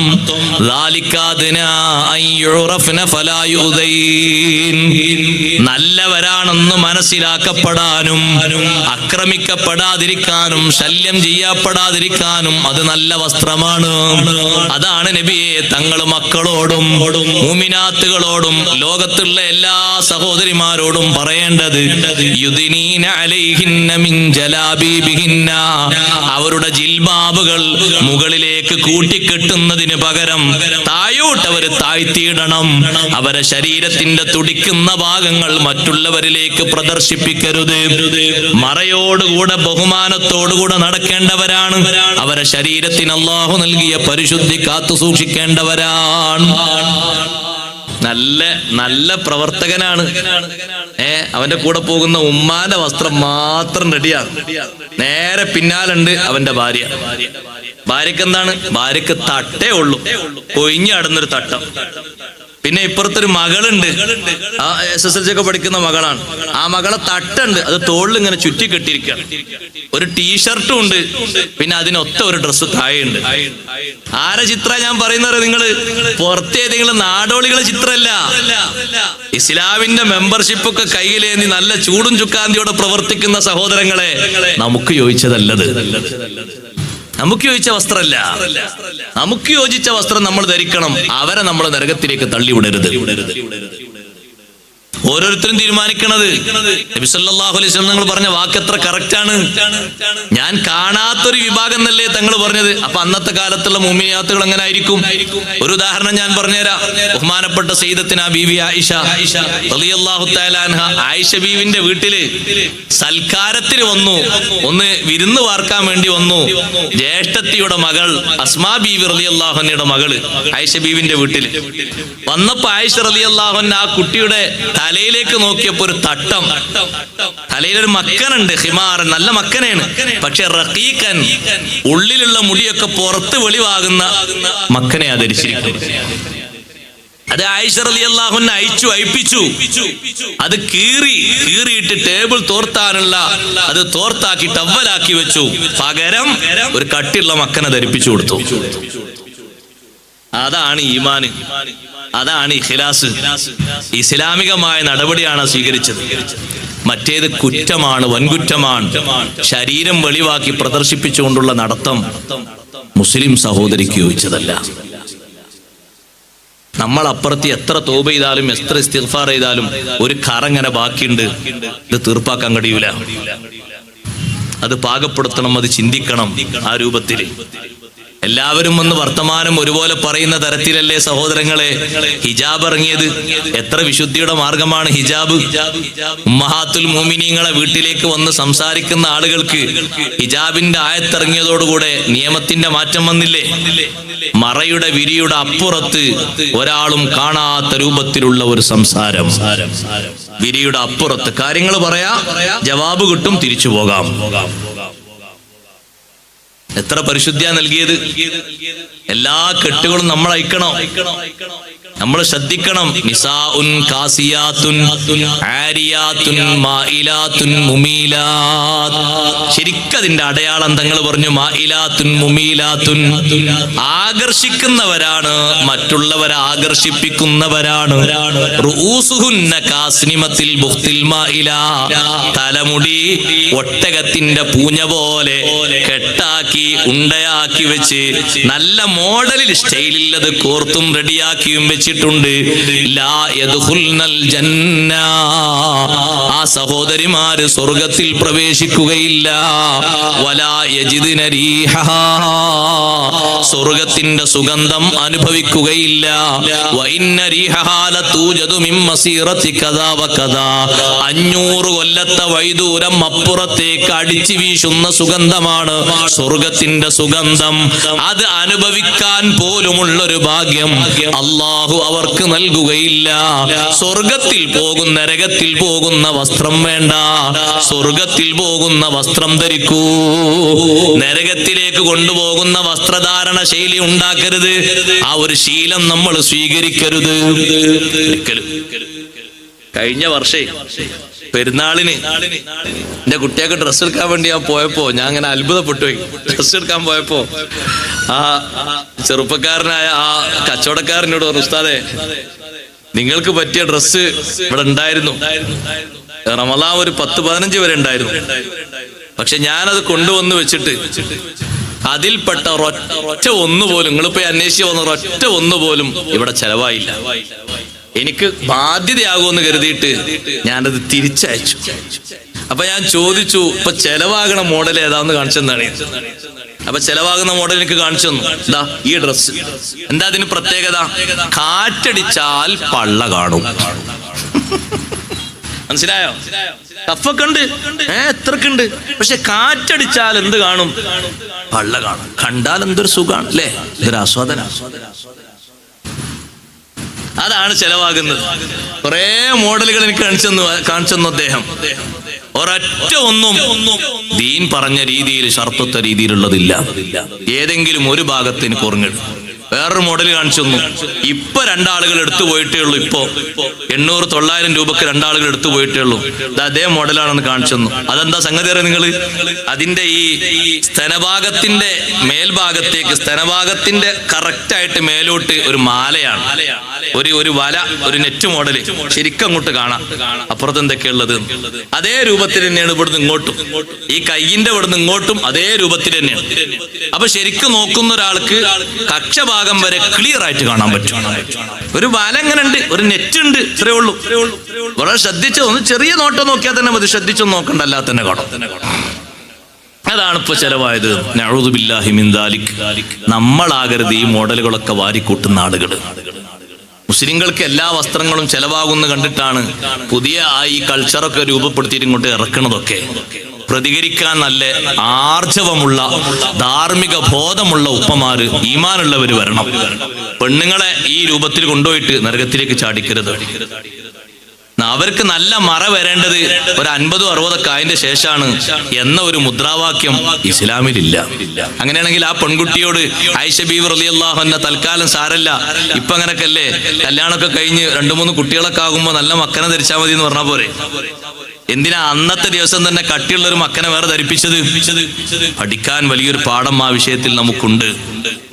ആണുങ്ങളോടും പറയട്ടെ, നരകത്തിൽ പോകുന്ന വസ്ത്രം ധരിക്കരുത്.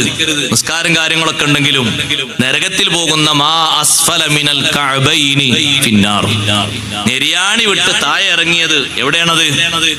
നരകത്തിലാണ്. സയ്യിദുനാ റസൂലുള്ളാഹി സ്വല്ലല്ലാഹു അലൈഹി വസല്ലം.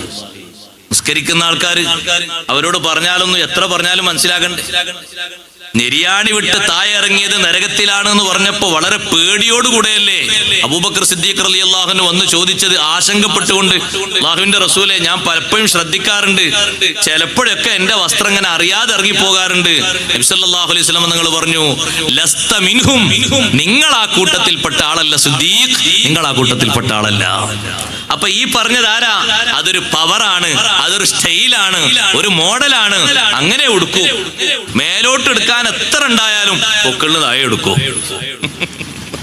പൊക്കിളിന് മേലെടുക്കാൻ സ്ഥലമൊക്കെ ഉണ്ട്, എന്നാലും എവിടെ എടുക്കുള്ളൂ? താഴെ എടുക്കുള്ളൂ. അത് വേണ്ട. ഔറത്തൊക്കെ വെളിവാക്കിയിട്ട് ഒരു ഒപ്പിച്ച് എടുത്ത് റെഡിയാക്കിയിട്ടുള്ള ഒരു പാൻ്റ് ഒന്നും വേണ്ട. പാകത്തിനുള്ള നല്ല പാൻ്റ് ഉണ്ടായിക്കോട്ടെ. പാൻ്റ് നല്ലതാണ്, നല്ല വസ്ത്രമാണ്, നല്ല രൂപത്തിലാണെങ്കിൽ. അല്ലെങ്കിൽ അത് മോശം. ഖമീസ് നല്ലതാണ്, നല്ല രൂപത്തിലാണെങ്കിൽ. ഇതിങ്ങനെ നെരിയാണ്ട് താഴെ വിടണ്ട. കുത്തുപോതുമ്പോ ഈ മേലെ ധരിക്കുന്ന, അറബികൾ ധരിക്കുന്ന രീതിയിൽ മേലെ ധരിക്കുന്ന ഒരു സാധനം ഉണ്ട്. എന്താ അതിന്റെ പേര്? ഒരു കോട്ടുണ്ടല്ലോ മേലെ ധരിക്കുന്നത്. ഇവിടെ പ്രവാസികൾ ആരുമില്ല, ഒക്കെ ദേശീയര് മാത്രമേ ഉള്ളൂ. മേലെ ധരിക്കുന്ന ഒരു കോട്ടുണ്ട്. അപ്പൊ ആ കോട്ടാണെങ്കിലും അതിനും പരിധി എത്രയാണ്? എരിയാണിയാണ്. കോട്ടല്ലേ എന്ന് എഴുതിയിട്ട് അതങ്ങനെ വലിച്ചുകൊണ്ടുപോകാൻ പാടില്ല. പെണ്ണുങ്ങളെ വസ്ത്രം താഴോട്ട് പോകും പോലെ ആണുങ്ങളത്. അത് ആരുതാണെങ്കിലും ശരി, അതിന്റെ അളവ് കറക്റ്റ് ആകണം. മാറ്റാൻ പാടില്ല, അതിൽ മാറ്റം ഉണ്ടാകാൻ പാടില്ല, കൃത്യമാകണം. ഞാൻ ഖുത്ബ ഓതുന്ന ആദ്യം ഖുത്ബ നിർവഹിച്ചൊരു സ്ഥലത്ത് ഖുത്ബ ഓതുമ്പോ അവിടുത്തെ ഖാളി ബഹുമാനപ്പെട്ട ഇസ്മായിൽ ഉസ്താദായിരുന്നു. അള്ളാഹു ദർജയേറ്റി കൊടുക്കട്ടെ, നെല്ലിക്കുത്ത് ഉസ്താദ്. അപ്പൊ ഞാനിങ്ങനെ ഈ ഖമീസ് ഇട്ടപ്പോ ഉസ്താദ് എന്നോട് പറഞ്ഞു, നേർക്ക് നിൽക്കാറുണ്ട്. നേർക്ക് നിന്നിട്ട് ഞാനിങ്ങനെ ഈ ഇട്ടതിന്റെ ഈ ഡ്രസ്സിന്റെ അതിർത്തി ഉസ്താദ് മേലും താഴെ നോക്കി. നെരിയാണി കറക്റ്റ് അല്ലേ നോക്കി. ആ ഇത്ര മതി ട്ടോ, ഏറണ്ടാന്ന് പറഞ്ഞു. ഇത്ര മതി, ഇനി അങ്ങോട്ട് ഏറണ്ടാന്ന് പറഞ്ഞു. അതാണ് നെരിയാണിയൊക്കെ മൂടിയിട്ട് ഇങ്ങനെ മൂടിപ്പോച്ച് ലാസ്റ്റ് ഇനി അങ്ങോട്ട് സൊഫിലേക്ക് എത്താൻ ഒരു ഇത്രയേ ഉള്ളൂ. അത് വേണ്ട. തൽക്കാലം മൂപ്പര് ഔദുങ്കരയിലോ മറ്റെന്തെങ്കിലുമൊക്കെ ഹിദമായിട്ട് പണിയിട്ട് കൂടിക്കോട്ടെ. ഇമാമത്ത് നിൽക്കുന്ന ആൾ അതിന്റെ കറക്റ്റിൽ തന്നെ ആകണം. വേഷം ധരിക്കുന്ന ആൾ ഒരു മാറ്റം ഉണ്ടാകാൻ പാടില്ല. നിസ്കരിക്കുന്ന ആളുകളോട് സൊഫിലുള്ളവരോടൊക്കെ പറയണം തുണി കയറ്റിയെടുക്കാൻ. പക്ഷെ പറഞ്ഞാലും കേൾക്കുന്നവർ അപൂർവമാണ്. വലിയ ഒരു സംഗതിയാണത്. മഞ്ചറ ഇസാറഹു ബത്തുറൻ, അഹങ്കരിച്ചുകൊണ്ട് അങ്ങനെ തായോട്ട് തുണിയും ഉടുത്തി നടന്നിട്ട് മുൻഗാമികളിൽപ്പെട്ട ആളുകളെ ഭൂമി തായോട്ട് വലിച്ച ചരിത്രമുണ്ട്. തായോട്ട് വലിച്ചിട്ടുണ്ട്, ഭൂമി വിഴുങ്ങിയിട്ടുണ്ട്. അല്ലാഹു സുബ്ഹാനഹു വ തആല റഹ്മത്തിന്റെ നോട്ടം നോക്കൂല. മുഅ്മിനീങ്ങളോട് സംവദിക്കും പോലെ അല്ലാഹു തആല അവനോട് സംവദിക്കൂല. വലിയ ശിക്ഷയുണ്ടെന്ന് നബി സല്ലല്ലാഹു അലൈഹി വസല്ലം നിങ്ങൾ താക്കീത് ചെയ്ത വിഷയമാണ്. നമുക്കത് വേണ്ട, പാകത്തിനുള്ളത് മതി. നിങ്ങൾ പാന്റ് ധരിച്ചോളൂ, നല്ല ഒതുക്കുള്ള വസ്ത്രമാണ്, പാകത്തിനുള്ളത്. മേലും താഴെയും ശരിക്കും മറയുന്ന രൂപത്തിലുള്ള നല്ല പാന്റ് വാങ്ങിക്കോളൂ. താഴെ തെരച്ചു വെക്കാൻ കുറച്ച് എക്സ്ട്രാ ഉള്ളത് വാങ്ങണ്ട. അതില് ഒരു കറാഹത്തിന്റെ ഒരു അംശം കൂടി ബാക്കി വരും, അത് വേണ്ട. കറക്റ്റ് ആയിട്ട് ഉണ്ടായിക്കോട്ടെ. ഒരു പഴഞ്ചെന്നൊക്കെ ആരെങ്കിലും വിളിച്ചാൽ ഒരു സുഖം കിട്ടുന്ന രീതിയിൽ ഉണ്ടായിക്കോട്ടെ, കുഴപ്പമൊന്നുമില്ല. ബുദ്ധിമുട്ടുണ്ടോ? ബുദ്ധിമുട്ടൊന്നുമില്ല, ഒരു പ്രശ്നമില്ല, ഒരു ബുദ്ധിമുട്ടില്ല. ആരങ്ങനെ ആരും വിളിക്കൂല. നല്ല കറക്റ്റ് ആയിട്ടുള്ള വസ്ത്രം തന്നെ ആയിക്കോട്ടെ, ഒരു കുഴപ്പമില്ല. തുണി എടുക്കുന്ന ആളാണെങ്കിലും ആ തുണിക്കും ആ അളവ് തന്നെ ബാധകമാണ്. നമ്മുടെ നാട്ടിലൊക്കെ ചിലപ്പോൾ ഉണ്ടാകും ഒരു ചില ആളുകൾക്കൊക്കെ ഉണ്ട് ഒരു ദുസ്വഭാവം. വീടുകളിലൊക്കെ കയറിയാല് വലിയ ആണുങ്ങൾക്കും ഉണ്ട്, ചെറുപ്പക്കാര് ഒരു പ്രായപൂർത്തിയോട് എത്തിയ ആളുകൾക്കും ഉണ്ട്, അമ്രതീങ്ങളായ ആളുകൾക്കൊക്കെ ഉണ്ട് ഒരു സ്വഭാവം. ഒരു നിക്കർ ഇട്ടിട്ട് ഇങ്ങനെ നടന്നിട്ട് വീട്ടിന്റെ ഉള്ളിലും പുറത്തും, അത് വളരെ വഷളായൊരു സ്വഭാവമാണ്. അത് വേണ്ട. കുറച്ച് ഔറത്ത് ഇങ്ങനെ വെളിവാക്കിയെങ്കിലേ ഒരു സുഖം. അപ്പൊ വലിയ ട്രൗസർ ഇട്ട് ഉപ്പ് ഇരിക്കുന്നുണ്ട് ഒരു കസേരയില്. അതിന്റെ കുറച്ചുകൂടി താഴെയുള്ളതിട്ട് ഇപ്പുറത്തിരിക്കുന്നുണ്ട് വലിയൊരു മോന്, കുറച്ചുകൂടി താഴെയുള്ളതിട്ട് മറ്റേ മോൻ ഇരിക്കുന്നുണ്ട്. എല്ലാവരും നോക്കിയാൽ ആരും ഫുള്ളായി മറച്ച ആൾക്കാരില്ല. ആ ഒരു വേഷം അത് നമുക്ക് വേണ്ട. വീട്ടിന്റെ അകത്താണെങ്കിലും വേണ്ട, പുറത്താണെങ്കിലും വേണ്ട. മോശപ്പെട്ടൊരു സംസ്കാരമാണ്, നമുക്ക് പറ്റിയതല്ല. ഫുള്ളായിട്ട് മറ സ്വീകരിക്കണം. കുളിക്കുമ്പോൾ വരെ നോക്ക് നിങ്ങൾ, അഫ്ളലായ രൂപം ശരീരം മറക്കലല്ലേ, മറക്കലാണ്. തുണിയെടുക്കാതെ കുളിക്കൽ ജായിസ് ആണെങ്കിലും ഉത്തമമായ ശൈലി മറയോടെ കുളിക്കലാണ്. നല്ല മറക്കുന്ന രീതിയിലുള്ള ഒരു മുണ്ടെടുത്തിട്ട് കുളിക്കലാണ് ഉത്തമം. ആരും കാണാത്തൊരു കുളിമുറിയിലാണ് നമ്മൾ കുളിക്കുന്ന, ഒറ്റക്കാണ്. എന്നാലും സംഗതി നല്ലത് അഫ്ളലായ ശൈലി നല്ലോണം മറയുള്ള ഒരു മുണ്ടെടുത്ത് കുളിക്കലാണ്. അതെ, മറ്റേതൊന്നും ഓപ്പണായിട്ട് അല്ല, ഒന്ന് ഇങ്ങനെ കുളിച്ചൂടെ? അങ്ങനെ കുളിക്ക ജായിസാണ്. പക്ഷെ ജായിസ് ആണെങ്കിലും ഒന്നും എടുക്കാതെ കുളിക്കല് ജായിസ് ആണെങ്കിലും ഉത്തമം അതല്ല, മറച്ചു കുളിക്കലാണ്. നീളമുള്ള ഒരു മുണ്ട് വാങ്ങി, തോർത്തുമുണ്ട് വാങ്ങി മറച്ചു കുളിക്കലാണ്. എല്ലാ ദിവസവും പൂർണ്ണ മറ സ്വീകരിച്ച് കുളിച്ച് സുന്നത്ത് പാലിച്ചിരുന്ന മഹാനാണ് അഹ്മദ് ബിൻ ഹംബൽ റളിയല്ലാഹു അൻഹു. മഹാനവറുകൾ നമുക്ക് മാതൃകയാണ്. ഒരിക്കൽ പോലും ശരീരത്തിന്റെ ഒരു ഭാഗം മറ്റൊരാൾ കാണുന്ന ഒരു സംഭവം, രൂപം, ഒരു ഭാവം ഉണ്ടായിട്ടില്ല. സ്വീകരിക്കേണ്ട ഒരു ശൈലിയാണ്. സഹോദരന്മാരോട് പറയട്ടെ, ധരിക്കാൻ പാടില്ലാത്ത ചില കളറുകളുണ്ട് മുസ്ലിങ്ങൾക്ക്, അത് ധരിക്കരുത്.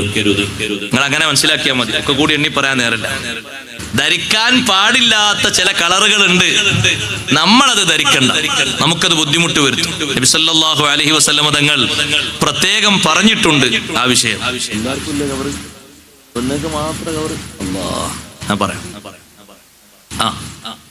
അപ്പൊ സഹോദരങ്ങളെ, നരകത്തിലേക്ക് പോകുന്ന രീതിയിലുള്ള വസ്ത്രം അത് വേണ്ട. നരകത്തിലേക്ക് പോകുന്ന രീതിയിലുള്ള ഭക്ഷണം വേണ്ട. നരകത്തിലേക്ക് പോകുന്ന രീതിയിലുള്ള പാനീയം വേണ്ട.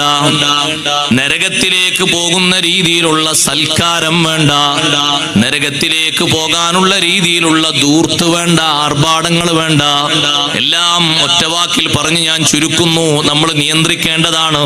നരകത്തെ അല്ലാഹു തആല വാൺ ചെയ്തത് നരകക്കാരായി തീരുന്ന ഒരു സ്വഭാവം നമ്മിൽ ഉണ്ടാകരുത്.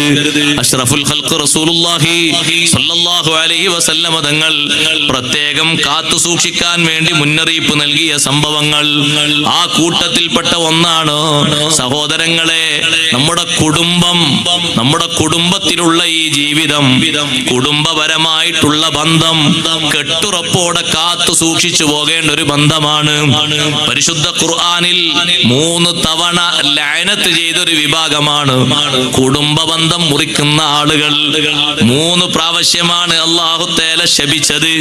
കുടുംബ ബന്ധം വിച്ഛേദിക്കുന്ന ആളുകളെ, കുടുംബ ബന്ധം മുറിക്കുന്നത് കാര്യഗൗരവമുള്ള വിഷയമാണ്. അയൽപക്ക ബന്ധം മുറിക്കുന്നതും കാര്യഗൗരവമുള്ള വിഷയമാണ്. സയ്യിദുനാ റസൂലുള്ളാഹി സ്വല്ലല്ലാഹു അലൈഹി വസല്ലം തങ്ങൾ എപ്പോഴും സ്വഹാബത്തിനോട് സൂക്ഷിക്കാൻ പറഞ്ഞിരുന്ന 2 ബന്ധങ്ങളാണിത്. കുടുംബ ബന്ധവും നിലനിർത്തണം, അയൽപക്ക ബന്ധവും നിലനിർത്തണം. എന്തേത് പ്രത്യേകം ഊന്നി പറയാനുള്ള കാരണം, സമൂഹത്തിന്റെ നല്ല അവസ്ഥ ഉണ്ടായി തീരാൻ ഈ 2 ബന്ധങ്ങളും അനിവാര്യമാണ്. സമൂഹത്തിൽ നല്ല രൂപങ്ങൾ രൂപപ്പെട്ടു വരാൻ കുടുംബ ബന്ധവും ആവശ്യമാണ്, അയൽപക്ക ബന്ധവും ആവശ്യമാണ്. ഒരിക്കലും അയൽപക്ക ബന്ധം മുറിക്കാതെ, കുടുംബ ബന്ധം മുറിക്കാതെ നിലനിർത്തി കൊണ്ടുപോകണം. ബന്ധം ഊട്ടിയുറപ്പിച്ച് മുന്നോട്ട് കൊണ്ടുപോകുക എന്ന് പറഞ്ഞത് അറ്റത് ചേർക്കുന്നതിനാണ് ബന്ധം ഊർജിക്കുക എന്ന് പറഞ്ഞത്. ബന്ധം ഒരാള് മുന്നോട്ട് ശക്തമായി മുന്നോട്ട് കൊണ്ടുപോകുന്നു എന്ന് പറഞ്ഞതിന്റെ താല്പര്യം, അയാള് വല്ലതും ഇങ്ങോട്ട് കൊടുത്താൽ പകരം അങ്ങോട്ട് കൊടുക്കുക എന്നതല്ല. ഇങ്ങോട്ട് അയാൾ ക്ഷണിച്ചപ്പോ കല്യാണത്തിന് വന്നു, അങ്ങോട്ട് ക്ഷണിച്ചപ്പോ കല്യാണത്തിന് നമ്മളും പോയി. ഇങ്ങോട്ടൊരു ഹദിയ തന്നു, അങ്ങോട്ടൊരു ഹദിയ കൊടുത്തു.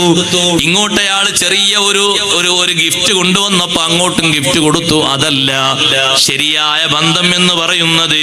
എന്തെങ്കിലും മുറിക്കുന്ന സംഗതികൾ ഉണ്ടായാൽ അത് ചേർക്കാൻ കഴിയുന്നവരാണ് ശരിയായ ബന്ധം പുലർത്തുന്നവർ. ഒരു വാക്ക് തർക്കമുണ്ടായി, ആ വിഷയത്തിൽ പിണക്കമുണ്ടായി, നിസ്സഹകരണമുണ്ടായി, ഒന്നുകിൽ നീ ഒന്ന് താഴ്ന്നു കൊടുത്ത് നിന്റെ ഭാഗത്ത് ഒരു ചെറിയ കുറവ് പറ്റി എന്ന രീതിയിൽ നീ ഒന്ന് മസ്ലഹത്തിന്റെ ചർച്ചയിലൂടെ, സാരമില്ല, അല്ലാഹു തആല നമുക്ക് മാപ്പാക്കി തരട്ടെ, നമ്മുടെ ബന്ധം ബന്ധം ഇതുകൊണ്ട് മുറിയാൻ പാടില്ല എന്ന് പറഞ്ഞ് ചേർക്കണം. അവനാ നല്ല മനസ്സുള്ള ആള്. ഒന്ന് കുറഞ്ഞു കൊടുത്തു എഴുതിയിട്ട് ഒന്നും കുറയാനില്ല. നമുക്കാണ് അല്ലാഹു തആല എല്ലാവിധ സംവിധാനങ്ങളും ഐശ്വര്യങ്ങളും തരിക. എല്ലാ മനുഷ്യന്മാർക്കും ആവശ്യമുള്ള ഒന്നല്ലേ. എല്ലാ തരം ബന്ധങ്ങളും ആ കൂട്ടത്തിൽപ്പെട്ടതാണ്. ബന്ധം വിച്ഛേദിക്കുക എന്ന് പറഞ്ഞാൽ വലിയൊരു സംഗതിയാണ്. ലാ യദ്ഖുലുൽ ജന്നത ഖാതിഉൻ. ബന്ധം മുറിക്കുന്ന ആള് സ്വർഗത്തിൽ പ്രവേശിക്കുകയില്ല എന്ന് സയ്യിദുനാ റസൂലുള്ളാഹി സ്വല്ലല്ലാഹു അലൈഹി വസല്ലം. ആ പറഞ്ഞതിന് രണ്ട് താല്പര്യമുണ്ട്. സാധാരണ മുഅ്മിനീങ്ങൾ ഡയറക്റ്റ് ആയി പോകും പോലെ പോകാൻ കഴിയൂല എന്നാണ് ഒരർത്ഥം. എന്ന് പറഞ്ഞാൽ അപ്പുറത്ത് നരകം തൊട്ടിങ്ങോട്ട് വരേണ്ടി വരുന്നു. അത് സഹിക്കാൻ കഴിയൂല. അള്ളാഹു കാത്തിരക്ഷിക്കട്ടെ. അല്ല, ഈ ബന്ധം മുറിക്കുന്നൊന്നും കുഴപ്പമില്ല എന്നുള്ള രീതിയിൽ അങ്ങനെ ബന്ധം മുറിച്ച് അതിനൊരു ഹലാലിന്റെ പരിവേഷം കണ്ടാൽ അള്ളാഹു തആല നിഷിദ്ധമാക്കിയൊരു വിഷയം അയാൾ ഹലാലാക്കി കണ്ടപ്പോ ഇസ്ലാമെന്ന് തന്നെ അയാൾ തെന്നിമാറി കാലാകാലം അവിടെ കിടക്കേണ്ടി വരും. രണ്ടും വിഷയമാണ്. ആ ബന്ധം മുറിക്കുന്നതിനും കുഴപ്പമില്ല, എന്നോ മുറിക്കേണ്ടിയാണ്. നമ്മളായതുകൊണ്ട് കുറെ ഇങ്ങനെ ഒപ്പിച്ചു പോകുന്നതാണ് എന്ന ലെവലിൽ കണ്ടിട്ട് മൂപ്പരത് ഹലാലാക്കണം, മനസ്സിലാക്കി. അങ്ങനെ ഒരു ഹലാലിന്റെ പരിവേഷത്തിലേക്ക് എത്തിയെങ്കിൽ പിന്നെ ആള് മുർത്തദ്ദായി, ഇസ്ലാമെന്ന് പുറത്തുപോയി, നരകത്തിലായി. അപ്പൊ പിന്നെ കാലാകാലം സ്വർഗത്തിൽ കടക്കൂല എന്നാണ്, തീരെ കടക്കൂല എന്നായി. അല്ലെങ്കിൽ ശിക്ഷയുടെ കാലാവധി കഴിയാതെ കടക്കൂല എന്നാണ് പറഞ്ഞതിന്റെ അർത്ഥം. രണ്ടും അസഹനീയമാണ്. രണ്ടും സഹിക്കാൻ പറ്റുന്ന കാര്യമല്ല, സഹിക്കാൻ പറ്റാത്ത സംഗതിയാണ്. അപ്പൊ നരകത്തിൽ പോകുന്ന പാനീയം കുടിക്കരുത് എന്ന് പറയുമ്പോൾ നമ്മൾ ശ്രദ്ധിക്കണം. കല്യാണങ്ങളിലും മറ്റുമൊക്കെ മദ്യം വിളമ്പി തുടങ്ങി പലയിടങ്ങളിലും. സഹോദരങ്ങളെ, സുഹൃത്തുക്കളെ, നമ്മൾ നല്ലോണം ശ്രദ്ധിക്കണം. കൂട്ടുകെട്ടിന്റെ പേരിൽ പോലും ഒരിക്കലും കുടിക്കരുത്. മദ്യപാനം അത്രയും നിഷിദ്ധമാണ്. നബി സല്ലല്ലാഹു അലൈഹി വസല്ലം നിങ്ങൾ പറഞ്ഞില്ലേ, തൗബ ചെയ്ത് നന്നാകാൻ ചാൻസ് ലഭിക്കാതെ പിരിഞ്ഞു പോകുന്ന മനുഷ്യൻ, ആ മനുഷ്യനില്ല കുറ്റത്തിന്റെ തലം അവിടെ ബാക്കിയുണ്ടെങ്കിൽ റബ്ബ് സുബ്ഹാനഹു വ തആല അവന് കുടിക്കാൻ കൊടുക്കുന്നത് നരകത്തിലുള്ള ആളുകളുടെ ചീഞ്ചലമാണ്. നരകത്തിലുള്ള ചീഞ്ചലം കുടിക്കാനൊക്കുമോ? ഒരിക്കലും കുടിക്കാനൊക്കുകയില്ല. അതിന്റെ സ്വഭാവം ഖുർആൻ പഠിപ്പിക്കുന്നുണ്ട്. യുസ്ഖാ മിമ്മാഇൻ സ്വദീദ്. ചീഞ്ചലം കുടിക്കാൻ നൽകപ്പെടും. യതജറഉഹു. ദാഹത്തിന്റെ ഊക്കുകൊണ്ട് മുറുക്കായി കുടിക്കാൻ നോക്കും. പക്ഷേ വലായകാദു യുസീഗുഹു. പൂർണ്ണമായി കുടിക്കാൻ അവർക്ക് കഴിയില്ല. വയഅതീഹിൽ മൗതു മിൻ കുല്ലി മകാൻ. എല്ലാ ഭാഗത്തുകൂടെയും അവരുടെ ശരീരത്തിന് മരണം വരികയാണ്. ഒരു മുറുക്ക് കുടിക്കുമ്പോഴേക്ക് അവരുടെ കുടലും അവരുടെ ശരീരത്തിന്റെ തലച്ചോറും ശരീരത്തിന്റെ വിവിധ ഭാഗങ്ങളും വേദന അനുഭവിച്ച് മരണത്തിന്റെ പ്രതീതി അനുഭവിക്കുകയാണ്. പൂർണ്ണമായും മരിക്കുന്നുണ്ടോ? വമാ ഹുവ ബിമയ്യിത്. അങ്ങനെ ഒരു പൂർണ്ണ മരണവുമില്ല. വേദന ഇങ്ങനെ തീ തുപ്പുന്ന വേദന അനുഭവിക്കുന്നു. ഒരൊറ്റ തുള്ളി ചീഞ്ചലം കുടിക്കുന്നതോടുകൂടെ അതാണെങ്കിലോ സുഗമമായി കുടിക്കാൻ കഴിയോ? ഇല്ല. അത്രയും ചൂടാണ്, അത്രയും വാസനയാണ്. ദുർഗന്ധം വമിക്കുന്ന വെള്ളം കുടിക്കുന്ന ശൈലി എങ്ങനെയാണ്? ഫശാരിബൂന അലൈഹി മിനൽ ഹമീം ഫശാരിബൂന ശുർബൽ ഹീം. കഴിക്കാനുള്ള ഭക്ഷണം സുഖകരമല്ല, തൊണ്ടയിൽ കെട്ടുന്ന ഭക്ഷണമാണ്, ദുർഗന്ധം വമിക്കുന്ന ഭക്ഷണമാണ്, സുഗമമായി കഴിക്കാൻ കഴിയാത്ത ഭക്ഷണമാണ്. അതിന്റെ പുറമെ കൊടുക്കുന്ന ചൂടുള്ള ചീഞ്ചലം. സഹോദരങ്ങളെ, രോഗം ബാധിച്ച ഒട്ടകങ്ങൾ വെള്ളം കുടിക്കും പോലെ അല്പാൽപമായി നാവിലേക്ക് നുണയാൻ നോക്കുന്നു. അപ്പോഴേക്ക് സഹിക്കാൻ പറ്റുന്നില്ല. നരകത്തിൽ കഴിയുന്ന ആളുകൾ ഒരാളും സുഖത്തിലുള്ള ആളില്ല. എല്ലാവരും നരകത്തിന്റെ ഭയാനകത അനുഭവിക്കുന്ന ആളുകളാണ്. ആ നരകത്തിലെത്തുന്ന സമയത്ത് നരകത്തിൽ അവർ കാണുന്നു, നേതാക്കളെ കാണുന്നു. ദുനിയാവിൽ ആ നേതാക്കൾ പറഞ്ഞത് കേട്ടിട്ടാണ് പല അധർമ്മങ്ങളും ചെയ്തത്. അപ്പൊ പാവപ്പെട്ട ആളുകൾ നേതാക്കളോട് പറയും, വഖാലല്ലദീന സുളൈഫു ലില്ലദീന ഇസ്തക്ബറു ഇന്നാ കുന്നാ ലക്കും തബഅൻ ഫഹൽ അൻതും മുഗ്നൂന അന്നാ നസീബം മിനന്നാർ. ദുനിയാവിൽ നിങ്ങൾ പറഞ്ഞത് കേട്ടിട്ടാണ് ഞങ്ങൾ പലതും ചെയ്തത്. നരകത്തിന്റെ ശിക്ഷ അല്പമെങ്കിലൊന്ന് മാറ്റിത്തരുമോ? നേതാക്കളോട് അനുയായികളായ ദുർബലർ ചോദിക്കുമ്പോ നേതാക്കളുടെ വാക്കെന്താണെന്നറിയോ? ഇന്നാ കുല്ലും ഫിഹാ. നമ്മളെല്ലാവരും നരകത്തിലാണല്ലോ, നമുക്കിത് സഹിക്കുകയല്ലാതെ മോചനമില്ല. ഇനി നമുക്കൊരു മാർഗമേ ഉള്ളൂ. ഉള്ളൂ. നരകം കാക്കുന്ന കാവൽക്കാരോടൊന്ന് പറയാം. നരകം കാക്കുന്ന കാവൽക്കാരുടെ അടുത്തേക്ക് പോയിട്ട് അവർ പറയും, യുഖഫിഫ് അന്നാ യൗമം മിനൽ അദാബ്, ഒരു ദിവസത്തിൽ ഒരല്പനേരമെങ്കിലും നരകത്തിന്റെ ശിക്ഷയൊന്ന് ലഘുവാക്കി തരുമോ? നിങ്ങൾ റബ്ബിനോടൊന്ന് ദുആ ചെയ്യുമോ? നരകക്കാര് നരകം കാക്കുന്ന മലക്കുകളോട് പറയാണ്, നിങ്ങൾ അള്ളാഹുവിനോടൊന്ന് പ്രാർത്ഥിച്ചുകൊണ്ട് ഒരല്പനേരത്തേക്ക് ശിക്ഷയൊന്ന് ചുരുക്കിത്തരാൻ വേണ്ടി പറയണം. അങ്ങനെ പറയുമ്പോ നരകം കാക്കുന്ന മലക്കുകൾ തിരിച്ചു ചോദിക്കുന്നത്, അലം തകു തഅതീകും റുസുലുകും ബിൽ ബയ്യിനാത്, പറയേണ്ട വിഷയങ്ങൾ കേൾപ്പിക്കുന്ന രൂപത്തിൽ, കേൾക്കേണ്ട വിഷയങ്ങൾ പഠിപ്പിക്കുന്ന രൂപത്തിൽ ദൂതന്മാരും മുർസലുകളുടെ പിൻഗാമികൾ ഒക്കെ നിങ്ങൾക്ക് വന്നില്ലേ, പറഞ്ഞു തന്നില്ലേ? ഖാലൂ ബലാ, നരകക്കാര് പറയും അതൊക്കെ ഉണ്ടായിട്ടുണ്ട്, പക്ഷെ ഞങ്ങൾ അതൊക്കെ തള്ളി, അവഗണിച്ച് തള്ളി. സ്വീകരിക്കാനൊക്കെ ഉണ്ടായിരുന്നു, മനസ്സിലൊക്കെ ഉണ്ടായിരുന്നു, പക്ഷെ സ്വീകരിച്ചില്ല, ഞങ്ങളത് തള്ളിക്കളഞ്ഞു, അതാ ഉണ്ടായത്. അപ്പൊ മലക്കള് പറയുന്ന ഫദോഴു, നിങ്ങളങ്ങ് ദ്വാരുന്നോളി അള്ളാഹുവിനോട്, നിങ്ങൾ ദ്വാരുന്നോളി, നമുക്ക് ദ്വാരക്കാൻ പറ്റില്ല, നിങ്ങൾ ദ്വാരുന്നോളി. സത്യനിഷേധികളുടെ ആ ദുആ വൃഥാവിലല്ലാതെ അതിനൊരു കഴമ്പും കാര്യവും കിട്ടൂല. അവിടെ സഹായം കാര്യമായിട്ട് പാരത്രിക ലോകത്ത് കിട്ടുന്നത് മുർസലീങ്ങൾക്കും മുഅ്മിനീങ്ങൾക്കും മാത്രമാണ്. മലക്കളത് ഏറ്റു പറയുന്നുണ്ട്, ഇന്നാ ലനൻസുറു റുസുലനാ വല്ലദീന ആമനൂ ഫിൽ ഹയാത്തിദ് ദുനിയാ വയൗമ യഖൂമുൽ അഷ്ഹാദ്. പരലോകത്തും ദുനിയാവിലൊക്കെ നമ്മൾ സഹായിച്ചിരുന്നത് മുർസലീങ്ങളെയും മുഅ്മിനീങ്ങളെയുമാണ്. ഇവിടെ അവർക്ക് സഹായം കൊടുക്കും. നരകത്തിന്റെ ചൂട് ഒരു കാലത്തും ശമിക്കുന്ന ചൂടല്ല, ശിക്ഷ ഒരു കാലത്തും ഡിഗ്രി കുറയുന്ന ശിക്ഷയല്ല, അത്രയും കടുപ്പമുള്ളൊരു ശിക്ഷ സഹോദരങ്ങളെ ദുനിയാവിൽ ഒരു രാജാവും ഒരു നേതാവും ഒരുക്കാത്ത ശിക്ഷയാണ്. എത്ര വലിയ രാജാവ് ശിക്ഷാവലയം ഇവിടെ ഒരുക്കിയിട്ടുണ്ട്, ഒരുപാട് ഒരുക്കിയിട്ടുണ്ട്. നമ്രൂദ് വലിയ ശിക്ഷാകുണ്ഡം ഒരുക്കിയ ആളല്ലേ, ഫിർഔൻ ഒരുക്കിയ ആളല്ലേ, പലരും ഒരുക്കിയിട്ടുണ്ട്. തീയിലെറിഞ്ഞ് ശിക്ഷിക്കുന്ന സംവിധാനം അവർക്കൊക്കെ ഉണ്ടായിരുന്നു. പക്ഷേ അതൊക്കെ അണഞ്ഞുപോയി, കെട്ടുപോയി, അസ്തമിച്ചുപോയി. നരകത്തിന്റെ തീജ്വാല അങ്ങനെയല്ല, അത് കെടാതെ ശമിക്കാതെ കത്തിജ്വലിച്ചു കൊണ്ടിരിക്കും. അല്ലാഹു തആല നമ്മളെ കാത്തിരക്ഷിക്കട്ടെ. നരകത്തിലേക്ക് പോകുന്ന വഴിയിലുള്ള ഒരു സ്വഭാവവും നമുക്ക് വേണ്ട. ഞാനത് പരത്തി പറഞ്ഞതല്ല, നല്ലോണം ശ്രദ്ധിക്കണം. എല്ലാ മേഖലകളും നബി സല്ലല്ലാഹു അലൈഹി വസല്ലം നിങ്ങൾ ഒരു ഹദീസിൽ ഈ ഉമ്മത്തിൽ നിന്ന് 10 വിഭാഗത്തെ നരകത്തിലേക്ക് വലിച്ചെറിയപ്പെടാൻ കൽപ്പിക്കപ്പെടും എന്നൊരു ഹദീസ് ഇമാം മുസ്ലിം റഹ്മത്തുള്ളാഹി റിപ്പോർട്ട് ചെയ്ത ഹദീസ് ഉണ്ട്. പരത്തി പറയേണ്ടതാണ്, അതിനൊന്നും സമയമല്ല. ആ കൂട്ടത്തിൽ എണ്ണിയ ഒരു മെമ്പറാണ് താരിഖുസ് സ്വലാഹ്, നിസ്കാരം ഉപേക്ഷിക്കുന്നവൻ. റമദാനാകുമ്പോ നമ്മൾ ജോറാണ്, റെഡിയാ. നിസ്കാരം നമ്മളെ പെരടിയിൽ വല്ലതുണ്ടോ തീർത്തേക്കണം. കാര്യകാരണങ്ങൾ സഹിതമല്ലാത്ത രീതിയിൽ നഷ്ടപ്പെട്ടതാണെങ്കിൽ തൗബ ചെയ്തേക്കണം. അതെത്ര ചെറുതാണെങ്കിലും എത്ര വലുതാണെങ്കിലും വളരെ കാര്യഗൗരവത്തോടെ ശ്രദ്ധിക്കേണ്ട ഒരു വിഷയമാണ്. താരിഖു സ്വലാത്തിന് അഡ്ജസ്റ്റ്മെന്റ് ഇല്ല. നരകത്തിലേക്ക് വലിച്ചെറിയപ്പെടാൻ കൽപ്പിക്കപ്പെടുമെന്ന് സയ്യിദുനാ റസൂലുള്ളാഹി സ്വല്ലല്ലാഹു അലൈഹി വസല്ലം ഈ ഉമ്മത്തിൽ നിന്ന് എണ്ണിയ കൂട്ടത്തിൽപ്പെട്ട ഒരു ഹതഭാഗ്യനാണ് അവൻ. അത് പരിഹരിച്ചു പോകേണ്ടത് ദുന്യാവെന്നാണ്. അവിടെ എത്തിയിട്ട് പരിഹരിക്കാൻ കഴിയൂല, മരിച്ചു കഴിഞ്ഞിട്ടും പരിഹരിക്കാൻ കഴിയൂല.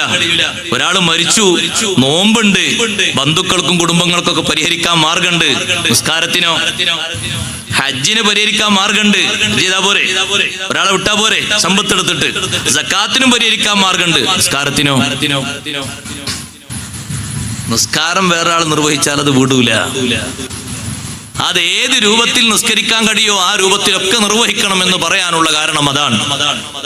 അവസാന ഘട്ടത്തിൽ സയ്യിദുനാ റസൂലുള്ളാഹി സ്വല്ലല്ലാഹു അലൈഹി വസല്ലം മദീനത്തെ പള്ളിയിൽ വന്ന് നിസ്കരിച്ച നിസ്കാരത്തിന്റെ ഹദീസ് എടുത്തു നോക്ക് നിങ്ങൾ. തങ്ങൾ ഇരുന്നിട്ട് ഇമാമായി നിസ്കരിക്കുന്നു, സ്വഹാബത്ത് നിന്നിട്ട് മഅ്മൂമുകളായി ജമാഅത്ത് നടക്കുന്നു. അവസാന ഘട്ടത്തിൽ തങ്ങളെ വഫാത്തിന്റെ തൊട്ടു മുമ്പുള്ള ഘട്ടങ്ങളിൽ മദീന പള്ളിയിലേക്ക് 2 സ്വഹാബിമാരുടെ തോളിൽ കൈവച്ചുകൊണ്ട് മന്ദം നടന്നു നീങ്ങി വരുമ്പോ ഒരു കൈയിന്റെ ഒരു കാലിന്റെ 2 തള്ളവരിൽ ഇങ്ങനെ വലിച്ചുകൊണ്ടാ വരുന്നത്. ഇടയ്ക്ക് ഒരു കാര്യം ഓർമ്മപ്പെടുത്തട്ടെ സഹോദരിമാരോട്, നിങ്ങളെ ഭാഗത്തേക്ക് കവറ് നൽകുന്നുണ്ട്. ബഹുമാനപ്പെട്ട സയ്യിദ് മുത്തന്നൂർ തങ്ങൾ പങ്കെടുക്കുന്ന സദസ്സാണ് നാളെ. പ്രത്യേക ദുആവും മറ്റും ഒക്കെ നടക്കും, ഉത്ബോധനങ്ങളൊക്കെ നടക്കുന്ന ആത്മീയ മജ്‌ലിസ് ആണ്. കവർ സ്വീകരിച്ചുകൊണ്ട് നല്ല സംഭാവനയിട്ട് എല്ലാവരും സഹായിക്കണമെന്ന് പ്രത്യേകം ഓർമ്മപ്പെടുത്തുന്നു. ഇതെന്താ ബഹുമാനപ്പെട്ട ഷെയ്ഖുന ഉസ്താദ് അവർകൾ രചിച്ച അൽ ഹജ്ജ് പുസ്തകം നഗരിയിലുണ്ട്. ഹജ്ജിന്റെ സമയമാണല്ലോ, നമുക്കോ അല്ലെങ്കിൽ നമ്മളെ ബന്ധുക്കൾ ആരെങ്കിലും ഒക്കെ ഹജ്ജിന് പോകേണ്ടി അവർക്കൊരു ഹദിയ കൊടുക്കാലോ, ആവശ്യമുള്ള ആളുകളൊക്കെ അത് വാങ്ങണം എന്ന് ഓർമ്മപ്പെടുത്തുന്നു. സഹോദരങ്ങളെ, അഷ്റഫുൽ ഖൽഖ് സ്വല്ലല്ലാഹു അലൈഹി വസല്ലം തങ്ങൾ ബാക്കിയുള്ള കാര്യങ്ങൾക്കൊക്കെ പരിഹാരം പഠിപ്പിച്ചിട്ടുണ്ടെങ്കിലും നിസ്കാരം നിർവഹിച്ചത് നിൽക്കാൻ കഴിയാത്ത ഒരു ഘട്ടത്തിൽ ഇരുന്നിട്ടാണ് തങ്ങൾ ജമാഅത്തായി നിസ്കരിച്ചത്. നിസ്കാരത്തിന്റെ വിഷയം നമ്മെ ഇത് പഠിപ്പിക്കുന്നത്. നോമ്പ് നോൽക്കാൻ കഴിയാത്ത ആളുകളോട് തങ്ങൾ നോമ്പ് ഒഴിവാക്കാൻ പറഞ്ഞിരുന്നു, പിന്നീട് നോറ്റ് വിട്ടിയാൽ മതി. പക്ഷെ നിസ്കാരം അങ്ങനല്ല, എങ്ങനെ കഴിയുന്നോ അങ്ങനെ നിർവഹിക്കണം. ഇത് ഞാൻ പറയുമ്പോ എന്റെ സഹോദരങ്ങൾ ശ്രദ്ധിക്കേണ്ടത്, വീട്ടില് പ്രായം ചെന്ന ആളുകൾ ഉണ്ടാകും. പ്രായം ചെന്ന ആളുകൾക്ക് അവർക്ക് നിൽക്കാൻ കഴിയൂല, ഇരിക്കാൻ കഴിയൂല, കിടക്കാൻ കഴിയും. ഭക്ഷണം കഴിക്കുന്നുണ്ട്, നിൽക്കാൻ കഴിയൂല, നിൽക്കാനുള്ള ശേഷിയില്ല. താങ്ങിയിട്ടാണെങ്കിലും നിൽക്കാൻ വലിയ പ്രയാസമാണ്. എന്നാ പിന്നെ അവർ കിടന്നിട്ടാണെങ്കിൽ കിടത്തിയിട്ട് അവരെ നിസ്കരിപ്പിക്കണം. ഉളു എടുത്തു കൊടുത്താൽ മതിയല്ലോ. അതിനാകെ ഒരു 5 മിനിറ്റിന്റെ പണിയേ വരുള്ളൂ. ഉളു എടുത്തു കൊടുക്കാൻ ഒരു ചെറിയ പാത്രത്തിൽ വെള്ളം കൊണ്ടുപോയിട്ട് മറക്കേണ്ട രൂപത്തിൽ ശരീരം മൊത്തം ഒന്ന് മറച്ച് കിബിലയിലേക്കൊന്ന് ചെരിഞ്ഞു കടന്നിട്ടോ അല്ലെങ്കിൽ മലർന്ന് കടന്നിട്ടോ നിസ്കരിക്കാൻ പറയാം. ആകും പോലെ നിസ്കരിക്കാൻ പറയാം. എന്നാ പടച്ചവനോട് പറയാലോ, ആകും പോലെ നിസ്കരിച്ചിട്ടുണ്ട്, അപ്പൊ അത്രേ കഴിഞ്ഞുള്ളൂ, അങ്ങനെ നിസ്കരിച്ചിട്ടുണ്ട്. നിൽക്കാൻ കഴിയാത്ത ആളാണ്, അസഖ്യമായ വേദനയാണ്. ചാരി നിൽക്കാനും കഴിയൂല, താങ്ങി നിൽക്കാനും കഴിയില്ല, പിടിച്ചു നിൽക്കാനും കഴിയൂല, ഒരു നിലക്കും നിൽക്കാൻ കഴിയില്ല, സഹിക്കാൻ പറ്റാത്ത വേദനയാണ്. ഇരുന്ന് നിസ്കരിച്ചോട്ടെ. നിൽക്കാൻ കഴിയാത്ത ആള് ഓൾറെഡി പോയിട്ട് ഇരിക്കരുത്. ചാരി നിൽക്കാൻ കഴിയുകയാണെങ്കിൽ ചാരി നിൽക്കണം. താങ്ങി നിൽക്കാൻ പറ്റുമെങ്കിൽ താങ്ങി നിൽക്കണം. അപ്പൊ താങ്ങി നിൽക്കാൻ പറ്റുന്ന ഒരു വടിയൊക്കെ അല്ലേ? ആ വടി വാങ്ങിയാൽ മതി. ഈ കസേര എങ്ങനെ എണ്ണം വർദ്ധിപ്പിക്കേണ്ട ആവശ്യമില്ല. അങ്ങനെ വടിയില്ലേ, അങ്ങനെ കൊളുത്തണേ ഉണ്ടല്ലോ, വടി വാങ്ങിയാൽ മതിയല്ലോ. എന്താ അതിന് ബുദ്ധിമുട്ട്? ആ വടി കഴിഞ്ഞിട്ട് അവിടെ വെച്ചാൽ മതിയല്ലോ. ഈ കസേരക്കാർ നല്ലൊരു പള്ളിയിൽ ആ വടി വെക്കാൻ നല്ലേ. എന്നാ കുറെ ആൾക്കാർക്ക് ഖിയാം കിട്ടുമെന്ന് എനിക്ക് തോന്നണേ. ഇത് കൊല്ലം കസേര ഇങ്ങനെ എണ്ണ കൂടി വരിക. നിൽക്കാൻ നേർക്ക് കഴിയില്ലെങ്കിൽ അപ്പുറത്ത് ഒരു തൂണുണ്ട്, സൊഫിന്റെ റെഡി ആയിട്ടുണ്ട് ഒരു തൂണ്, അല്ലെങ്കിൽ ഒരു ചുമരുണ്ട് മറ്റേ ഭാഗത്ത്. അവിടെ അങ്ങനെ ചാരി മൂപ്പർക്ക് നിൽക്കാൻ കഴിയും. ഒന്ന് താങ്ങ് കൊടുത്താൽ അങ്ങനെ നോട്ടെ, അങ്ങനെ നിസ്കരിച്ചോട്ടെ. അങ്ങനെ നിൽക്കാൻ കഴിയൂല, അങ്ങനെ ചാരിയിട്ട് നിൽക്കാൻ കഴിയും നോട്ടെ. അല്ലെ 2 മക്കളെ കൂട്ട നിസ്കരിക്കാൻ, ആ 2 മക്കളും ഓരോ ഭാഗത്തും ഇങ്ങനെ പിടിച്ചിട്ട് അല്ലെ ബാക്കിൽ ഇങ്ങനെ ഒന്ന് തൊട്ട് ഒന്നിങ്ങനെ പോകുകയാണെങ്കിൽ ഒന്നിങ്ങനെ തടഞ്ഞു വെക്കാൻ പറ്റുന്ന രീതിയിൽ താങ്ങി കൊടുക്കാൻ പറ്റുമെങ്കിൽ താങ്ങി അങ്ങനെ നിൽക്കണം. അങ്ങനെ ഒന്നും നിൽക്കാൻ കഴിയാത്ത ആളാണ് ഇരുന്ന് നിസ്കരിക്കേണ്ടി. ഇത് ചെറിയൊരു പ്രശ്നം ഉണ്ടാകുമ്പോഴേക്ക് കസേരയുടെ വലിച്ചിട്ട് ഒറ്റ ഇരുത്താം. അങ്ങനല്ല, ഈ നിന്ന് നിസ്കരിക്കുന്ന ആള് തന്നെ സഹോദരങ്ങളെ റുക്കൂഉം സുജൂദും അവർക്ക് ചെയ്യാൻ കഴിയും. എങ്ങനെ? സാധാരണ രൂപത്തിലല്ലാതെ ചെയ്യാൻ കഴിയും എങ്കിൽ ആ രൂപത്തിൽ റുക്കൂഉം സുജൂദും ചെയ്യണം. റുക്കൂ ഈ രൂപത്തിൽ തന്നെ ചെയ്യാം. സുജൂദിലേക്ക് അവർ സാധാരണ ഇരുത്തം ഇരുന്നാൻ കഴിയൂല. പിന്നെ ഇങ്ങനെയുള്ള ഒരു ഇരുത്തല്ലേ, ചമ്രം പഠിച്ചിട്ടുള്ള ഇരുത്തൽ, ആ ഇരുത്തിരുന്നാൽ സുജൂദ് ചെയ്യാൻ പറ്റും. അങ്ങനെ ഇരിക്കണം. അങ്ങനെ ഇരുന്നിട്ട് സുജൂദിലേക്ക് പോകണം. പിന്നെ പതുക്കെ അപ്പുറത്തും ഇപ്പുറത്തും ഒരു താങ്ങ് വെച്ച് അവർ പതുക്കെ എഴുന്നേൽക്കണം. ഇത് ചെറിയ ഒരു കാലിന്റെ വിരലിന് ചെറിയൊരു പരിക്കുണ്ട് എന്ന് പറഞ്ഞ് സുജൂദ് നേരെ സ്റ്റൂളിന്റെ മേലക്ക. ആ കാല് ആ വിരല് മാത്രം ഒന്ന് തൊടാതെ ബാക്കി വിരല് തൊട്ടിട്ടാണ് സുജൂദ് ചെയ്തൂടെ? ചെയ്യാലോ. കാല് മടക്കാൻ ഒരു നിലക്കും നിർവാഹമില്ലാത്ത ഒരാള്, അയാൾക്ക് വേണ്ടി പടക്കപ്പെട്ട രീതിയിലാണ് ഈ കസേര. കാല് മടങ്ങൂല, കമ്പിട്ടും റെഡിയൊക്കെയാണ്, കമ്പി എടുക്കാനും പറ്റൂല. അങ്ങനെ പോവുകയാണെങ്കിൽ സഹിക്കാനും പറ്റൂല, ടിം പൊട്ടി പോകും ഓരോ ഭാഗവും. ആ പരുവത്തിനും രൂപത്തിലൊക്കെ ഉള്ള ഒരാള്, അയാൾക്ക് വേണമെങ്കിൽ ആ കസേര ഇരിക്കാം. ഇതാരൊക്കെയാണ് കസേരയിലിരിക്കുന്നത്? ആരൊക്കെയാണ് നിസ്കരിക്കുന്നത്? നമ്മൾ ശ്രദ്ധിക്കണം. നിസ്കാരം ഒരു ചെറിയ സംഗതിയല്ല. നിസ്കാരം ഒരു വലിയ സംഗതിയാണ്. ഇല്ലാ അലൽ ഖാശിഈൻ, ഭക്തിപൂർവ്വം നിർവഹിക്കുന്നവർക്കൊഴികെ അല്ലാത്തവർക്കൊക്കെ നിസ്കാരം വലിയൊരു സംഗതി തന്നെയാണ്. അത് ഒഴിവാക്കരുത്. ഞാൻ ആ കൂട്ടത്തിലൊന്ന് പറഞ്ഞതാണ്. ബാക്കിയുള്ള വിഷയങ്ങളൊക്കെ നടക്കും, നിസ്കാരം മാത്രം നടക്കൂല. ഗുളിക കഴിക്കുന്നുണ്ട്, ഭക്ഷണം കഴിക്കുന്നുണ്ട്, പേപ്പർ വായിക്കുന്നുണ്ട്, വാർത്തയും വർത്തമാനങ്ങളൊക്കെ അറിയുന്നുണ്ട്. ഇല്ലാത്തൊരു സംഗതി എന്തേ ഉള്ളൂ? നിസ്കാരം. നിസ്കരിപ്പിക്കണം. വയസ്സായ ഉമ്മമാരും ഉപ്പമാരും ഒക്കെ പാകം പോലെ നിസ്കരിപ്പിക്കണം. എങ്ങനെയാണോ കഴിയുന്നത് അങ്ങനെ നിസ്കരിക്കണം. അതിന് മക്കൾ ഖാദിമീങ്ങളായിട്ട് ഓരോരുത്തർ മാറി മാറി നിന്ന് കൊടുക്കണം. എല്ലാ ദിവസവും ഒരാൾക്ക് നിൽക്കാൻ കഴിയില്ല. അയക്കുമ്പോട്ടെ ജോലിക്ക് ഒരാൾ ഓരോ ടൈമിൽ മാറി മാറി നിൽക്കണം. അതിനല്ലേ ഈ മക്കളും പേരക്കുട്ടികളും എന്ന് പറഞ്ഞത്. അവർ നിന്ന് സഹായിക്കണം. ദുഹറിന് ഒരാൾ നിൽക്കുകയാണെങ്കിൽ അസറിന് വേറെ ആളായിക്കോട്ടെ, മഗ്രിബിന് വേറെ ആൾക്ക്, ഇശാനും മറ്റൊക്കെ പിന്നെ പലർക്കും വന്ന് നിൽക്കാൻ സൗകര്യം ഉണ്ടാകുമല്ലോ. ആണും പെണ്ണിനും നിൽക്കാലോ. നിസ്കരിപ്പിക്കണം. മറ്റേത് നമ്മൾ ഉമ്മാനെ നോക്കി എന്ന് പറഞ്ഞാൽ ആ ഒരു നോട്ടം കൂടി കൂടെ വേണം. അപ്പോഴേ ആ ഖിദ്മത്ത് പൂർത്തിയാകുള്ളൂ. അല്ലാഹു തആല തൗഫീഖ് തരട്ടെ. ഈ നരകത്തിലേക്കൊന്നും പ്രവേശിക്കാതെ ബഹുദൂരം മാറി നിൽക്കുന്ന വ്യക്തിത്വങ്ങളെ പറ്റിയാണ് അല്ലാഹു തആല സൂറത്തുൽ ലൈലിന്റെ അവസാനം പറയുന്നത്. വസയുജന്നബുഹൽ അത്ഖാ അല്ലദീ യുഅ്തി മാലഹു യതസക്കാ. വസയുജന്നബുഹാ, ആ നരകത്തിൽ നിന്ന് ബഹുദൂരം അകന്നു നിൽക്കും. അൽ അത്ഖാ, വിശുദ്ധനായി ജീവിക്കുന്ന ആള്, വളരെ സൂക്ഷ്മതയിലായി ജീവിക്കുന്ന ആള്. കുഫർ വന്ന് ചേരരുത്, ദോഷങ്ങൾ വന്ന് ചേരരുത്. കുഫറിന്റെയും അനാവശ്യങ്ങളുടെയും പരിസരത്തൂടെ പോലും ആള് പോകൂല. ആ രീതിയിൽ സൂക്ഷ്മ ജീവിതം നയിക്കുന്ന ആള് നരകത്തിൽ നിന്ന് ബഹുദൂരം അകലെയാണ്. എന്താണ് അയാൾക്ക് കാണാൻ പറ്റുന്ന ഒരു സ്വഭാവം? അല്ലദീ യുഅ്തി മാലഹു യതസക്കാ, സമ്പത്ത് അയാള് ദാനം ചെയ്യും. യതസക്കാ, അല്ലാഹുവിന്റെ ഭാഗത്ത് വർധനവ് പ്രതീക്ഷിച്ചുകൊണ്ട്. പടച്ച റബ്ബിന്റെ അടുത്ത് ഈ സ്വത്ത് എങ്ങനെ വർദ്ധിക്കണം, ഞാൻ ഈ കൊടുക്കുന്ന ഖിദ്മത്ത് വർദ്ധിക്കണം. എന്റെ കുടുംബത്തിന് കൊടുക്കുന്ന ചെലവാണെങ്കിലും, കൂട്ടുകാരന് കൊടുക്കുന്നതാണെങ്കിലും, അയൽവാസിക്ക് കൊടുക്കുന്നതാണെങ്കിലും, ദീനിന്റെ ഖിദ്മത്തിന് കൊടുക്കുന്നതാണെങ്കിലും, സംഘടനാ പ്രവർത്തനത്തിന് കൊടുക്കുന്നതാണെങ്കിലും, യുഅ്തി മാലഹു യതസക്കാ, അല്ലാഹുവിന്റെ അടുക്കൽ വർധനവ് ഉദ്ദേശിച്ചുകൊണ്ട് സമ്പത്ത് ചെലവഴിക്കുന്ന ആളാണ്. ബാഹ്യതലത്തിൽ ഒരു അടയാളം അവിടെ പറഞ്ഞു എന്ന് മാത്രമേ ഉള്ളൂ. സഹോദരങ്ങളെ, ഏറ്റവും മുഖ്യമായി പറഞ്ഞത് അൽ അത്ഖാ, വിശുദ്ധിയോടെ ജീവിക്കുന്ന ആളാണ്.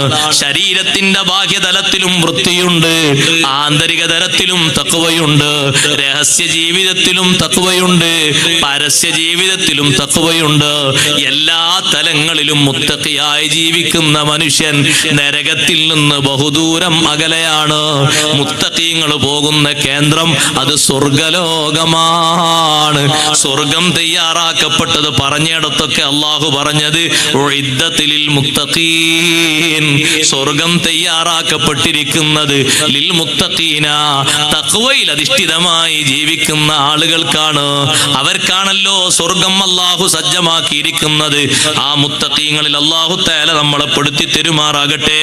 സഹോദരങ്ങളെ, ഈ ആയത്തിറങ്ങിയത് ബഹുമാനപ്പെട്ട സയ്യിദുന അബൂബക്കർ സിദ്ദീഖ് റളിയല്ലാഹു അൻഹുവിന്റെ വിഷയത്തിലാണ് ഈ ആയത്തിറങ്ങിയത്. അഥവാ ബിലാൽ ഇബ്നു റബാഹ് റളിയല്ലാഹു അൻഹുവിനെ ഉമയ്യത്ത് ഇബ്നു ഖലഫ് കഠിനമായും ചുട്ടുപൊള്ളുന്ന മരുഭൂമിയിൽ മർദ്ദിക്കുമ്പോഴും പീഡനങ്ങൾ നടത്തുമ്പോഴും അത് സഹിക്കാൻ കഴിയാതെ ആ വഴിയിലൂടെ നടന്നു പോകുന്ന മുഹമ്മദുർ റസൂലുള്ളാഹി സ്വല്ലല്ലാഹു അലൈഹി വസല്ലം തങ്ങൾ ബിലാൽ തങ്ങളെ കരച്ചിൽ കേൾക്കുകയാണ്. ബിലാൽ റളിയല്ലാഹു അൻഹു പറയുന്നുണ്ട്, അഹദ് അഹദ് അല്ലാഹു അഹദ്. ബിലാൽ റളിയല്ലാഹു അൻഹുവിന്റെ നെഞ്ചിന്റെ ഭാഗത്ത് ഒരു കല്ല് കയറ്റി വെച്ചിട്ടുണ്ട്. മരുഭൂമിയിലെ ചൂടൊന്ന് ആലോചിച്ചു നോക്കണം. ചുട്ടുപൊള്ളുന്ന നേരത്താണ് ഈ ചുടുകല്ല് കയറ്റി വെച്ചിരിക്കുന്നത്. വിവസ്ത്രനാക്കി ബിലാൽ റളിയല്ലാഹു അൻഹു കിടത്തിയിരിക്കുന്നു. നിരവധി രൂപഭാവങ്ങളിൽ മർദ്ദിക്കുന്നു, പീഡിക്കുന്നു. ബിലാൽ റളിയല്ലാഹു അൻഹുവിന്റെ അഹദ് അഹദ് എന്ന രോദനം കേൾക്കുന്ന തങ്ങൾ പറയുന്നു, അഹദുൻ യുൻജീക യാ ബിലാൽ, ഏകനായ അല്ലാഹു നിങ്ങളെ രക്ഷപ്പെടുത്തും ബിലാലേ, വിഷമിക്കേണ്ടതില്ല. ഈ രംഗം കണ്ട് നേരെ മുന്നോട്ട് പോകുന്ന സയ്യിദുനാ റസൂലുള്ളാഹി സ്വല്ലല്ലാഹു അലൈഹി വസല്ലം തങ്ങൾ അബൂബക്കർ റളിയല്ലാഹു അൻഹുവിനോട് പറഞ്ഞു, അബൂബക്കറേ, ഇന്ന ബിലാലൻ യുഅദ്ദബു ഫില്ലാഹ്, ബിലാൽ റളിയല്ലാഹു അൻഹുവിനെ ശിക്ഷിക്കപ്പെടുന്നത് അല്ലാഹുവിന്റെ മാർഗത്തിലാണ്. യജമാനനായ ഉമയ്യത്തിന് ജോലി എന്തെങ്കിലും മുടക്കിയതിന്റെ പേരിലാണോ ശിക്ഷ? അല്ല. അവധിയെടുത്തതിന്റെ പേരിലാണോ? അല്ല. കളവ് നടത്തിയതിന്റെ പേരിലാണോ? അല്ല. അല്ലാഹുവിൽ വിശ്വസിച്ചു എന്നൊരൊറ്റ കാരണം, ഞാൻ അല്ലാഹുവിന്റെ റസൂലാണെന്നും വിശ്വസിച്ചു എന്നൊരൊറ്റ കാരണമാണ് ഉമയ്യത്ത് ബിൻ ഖലഫ് ആ രൂപത്തിൽ പീഡിപ്പിക്കുന്നത്. അത് കേട്ടപ്പോ അബൂബക്കർ റളിയല്ലാഹു അൻഹു നേരെ വീട്ടിൽ പോയി. മഹാനവർകൾ കുറച്ച് സ്വർണം എടുത്തു. ഉമയ്യത്തിന്റെ അടുത്ത് പോയിട്ട് പറഞ്ഞു, ഉമയ്യത്തെ അതബിഉനി ബിലാലാ, ബിലാലിനെ എനിക്ക് വിൽക്കുമോ?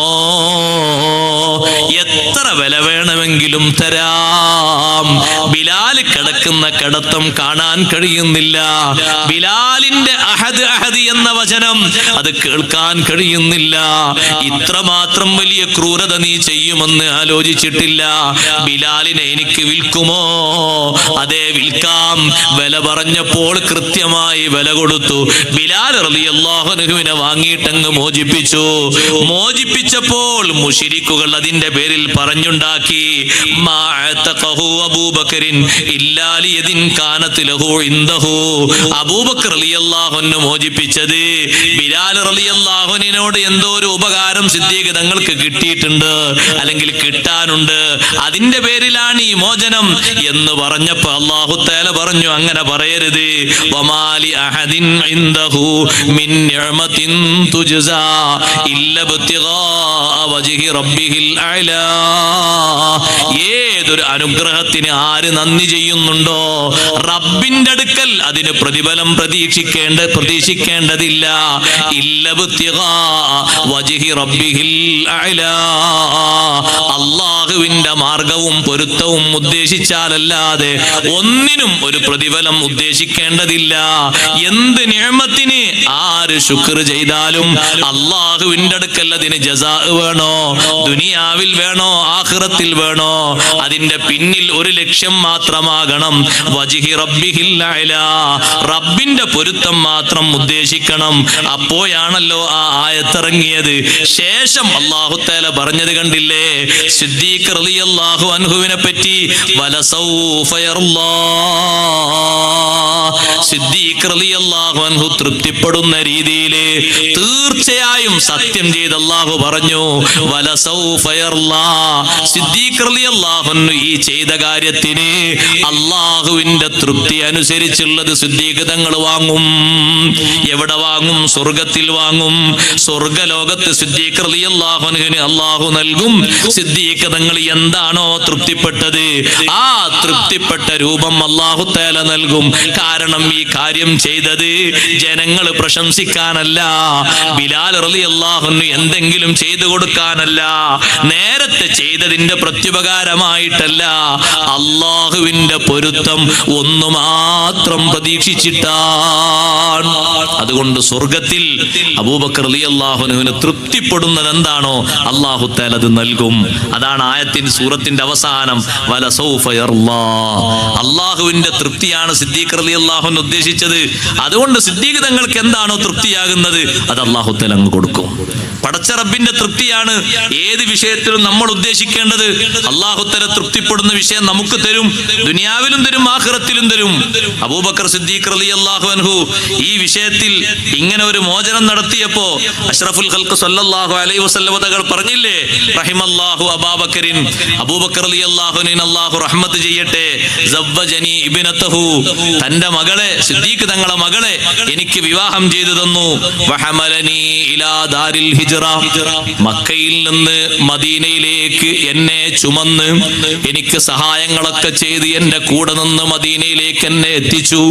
മാത്രമല്ല വഅതഖ ബിലാലം മിൻ മാലിഹി, സ്വന്തം സമ്പത്തെടുത്ത് ബിലാൽ റളിയല്ലാഹു അൻഹുവിനെ മോചിപ്പിച്ചു. അത് ചെറിയൊരു കാര്യമല്ല, വലിയൊരു കാര്യമാണ് അബൂബക്കർ സിദ്ദീഖ് റളിയല്ലാഹു അൻഹു ചെയ്തത്.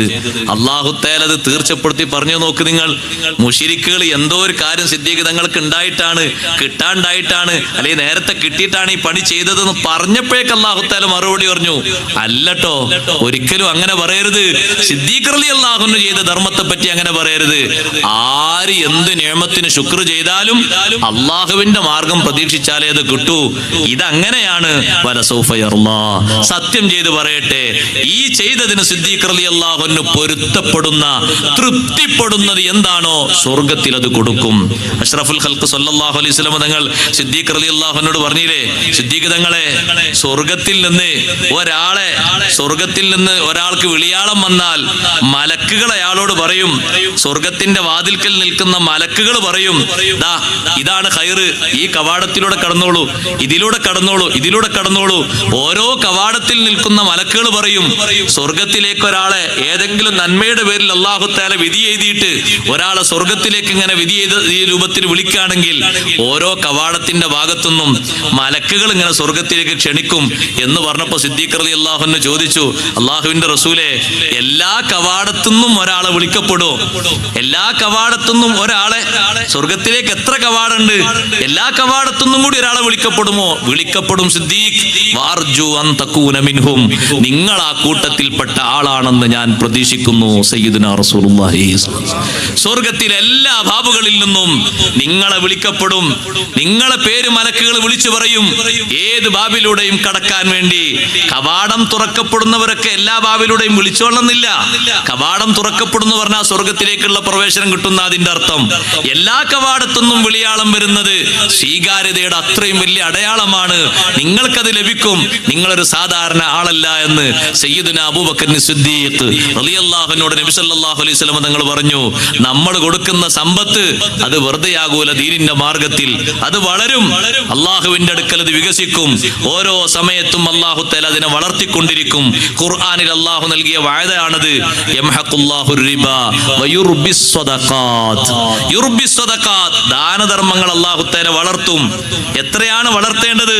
ഇഖ്ലാസിന്റെ കണക്കനുസരിച്ച് അല്ലാഹു തആല വളർത്തും. അതിന് അല്ലാഹു ഉദാഹരണം പറഞ്ഞല്ലോ. 700 ധാന്യങ്ങളുള്ള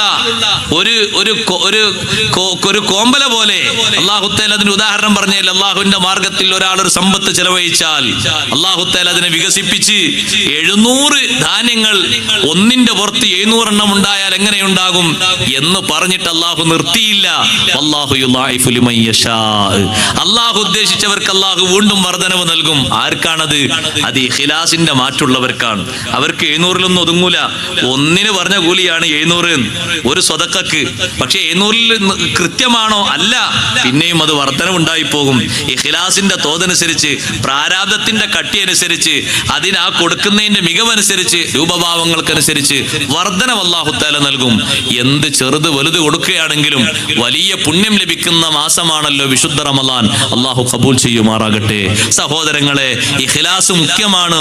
ഇഖ്ലാസിനാണ് അല്ലാഹുവിന്റെ റിള, അല്ലാഹുവിന്റെ തൃപ്തി അല്ലാഹു തആല നമുക്ക് നൽകുമാറാകട്ടെ. നമ്മുടെ സദസ്സ് ആ രൂപത്തിൽ അല്ലാഹു തആല ഖബൂൽ ചെയ്യുമാറാകട്ടെ. എല്ലാവരും ഒന്ന് എഴുന്നേറ്റ് അടുത്തേക്ക് വരണം എന്ന് ഇൻഷാ അല്ലാഹ് ഞാൻ ദ്വാരന്ന് തങ്ങളാപ്പ് തീർക്കൂലേ അവസാനിപ്പിക്കും. നാളെ മുത്തന്നൂർ തങ്ങൾ ബാപ്പ വന്ന് നമ്മുടെ സദസ്സ് സമാപിക്കും. നീട്ടിക്കൊണ്ടു പോകുന്നില്ല. എല്ലാവർക്കും ജോലിക്ക് പോകേണ്ട ഒരു മറ്റൊക്കെ തന്നെയല്ലേ.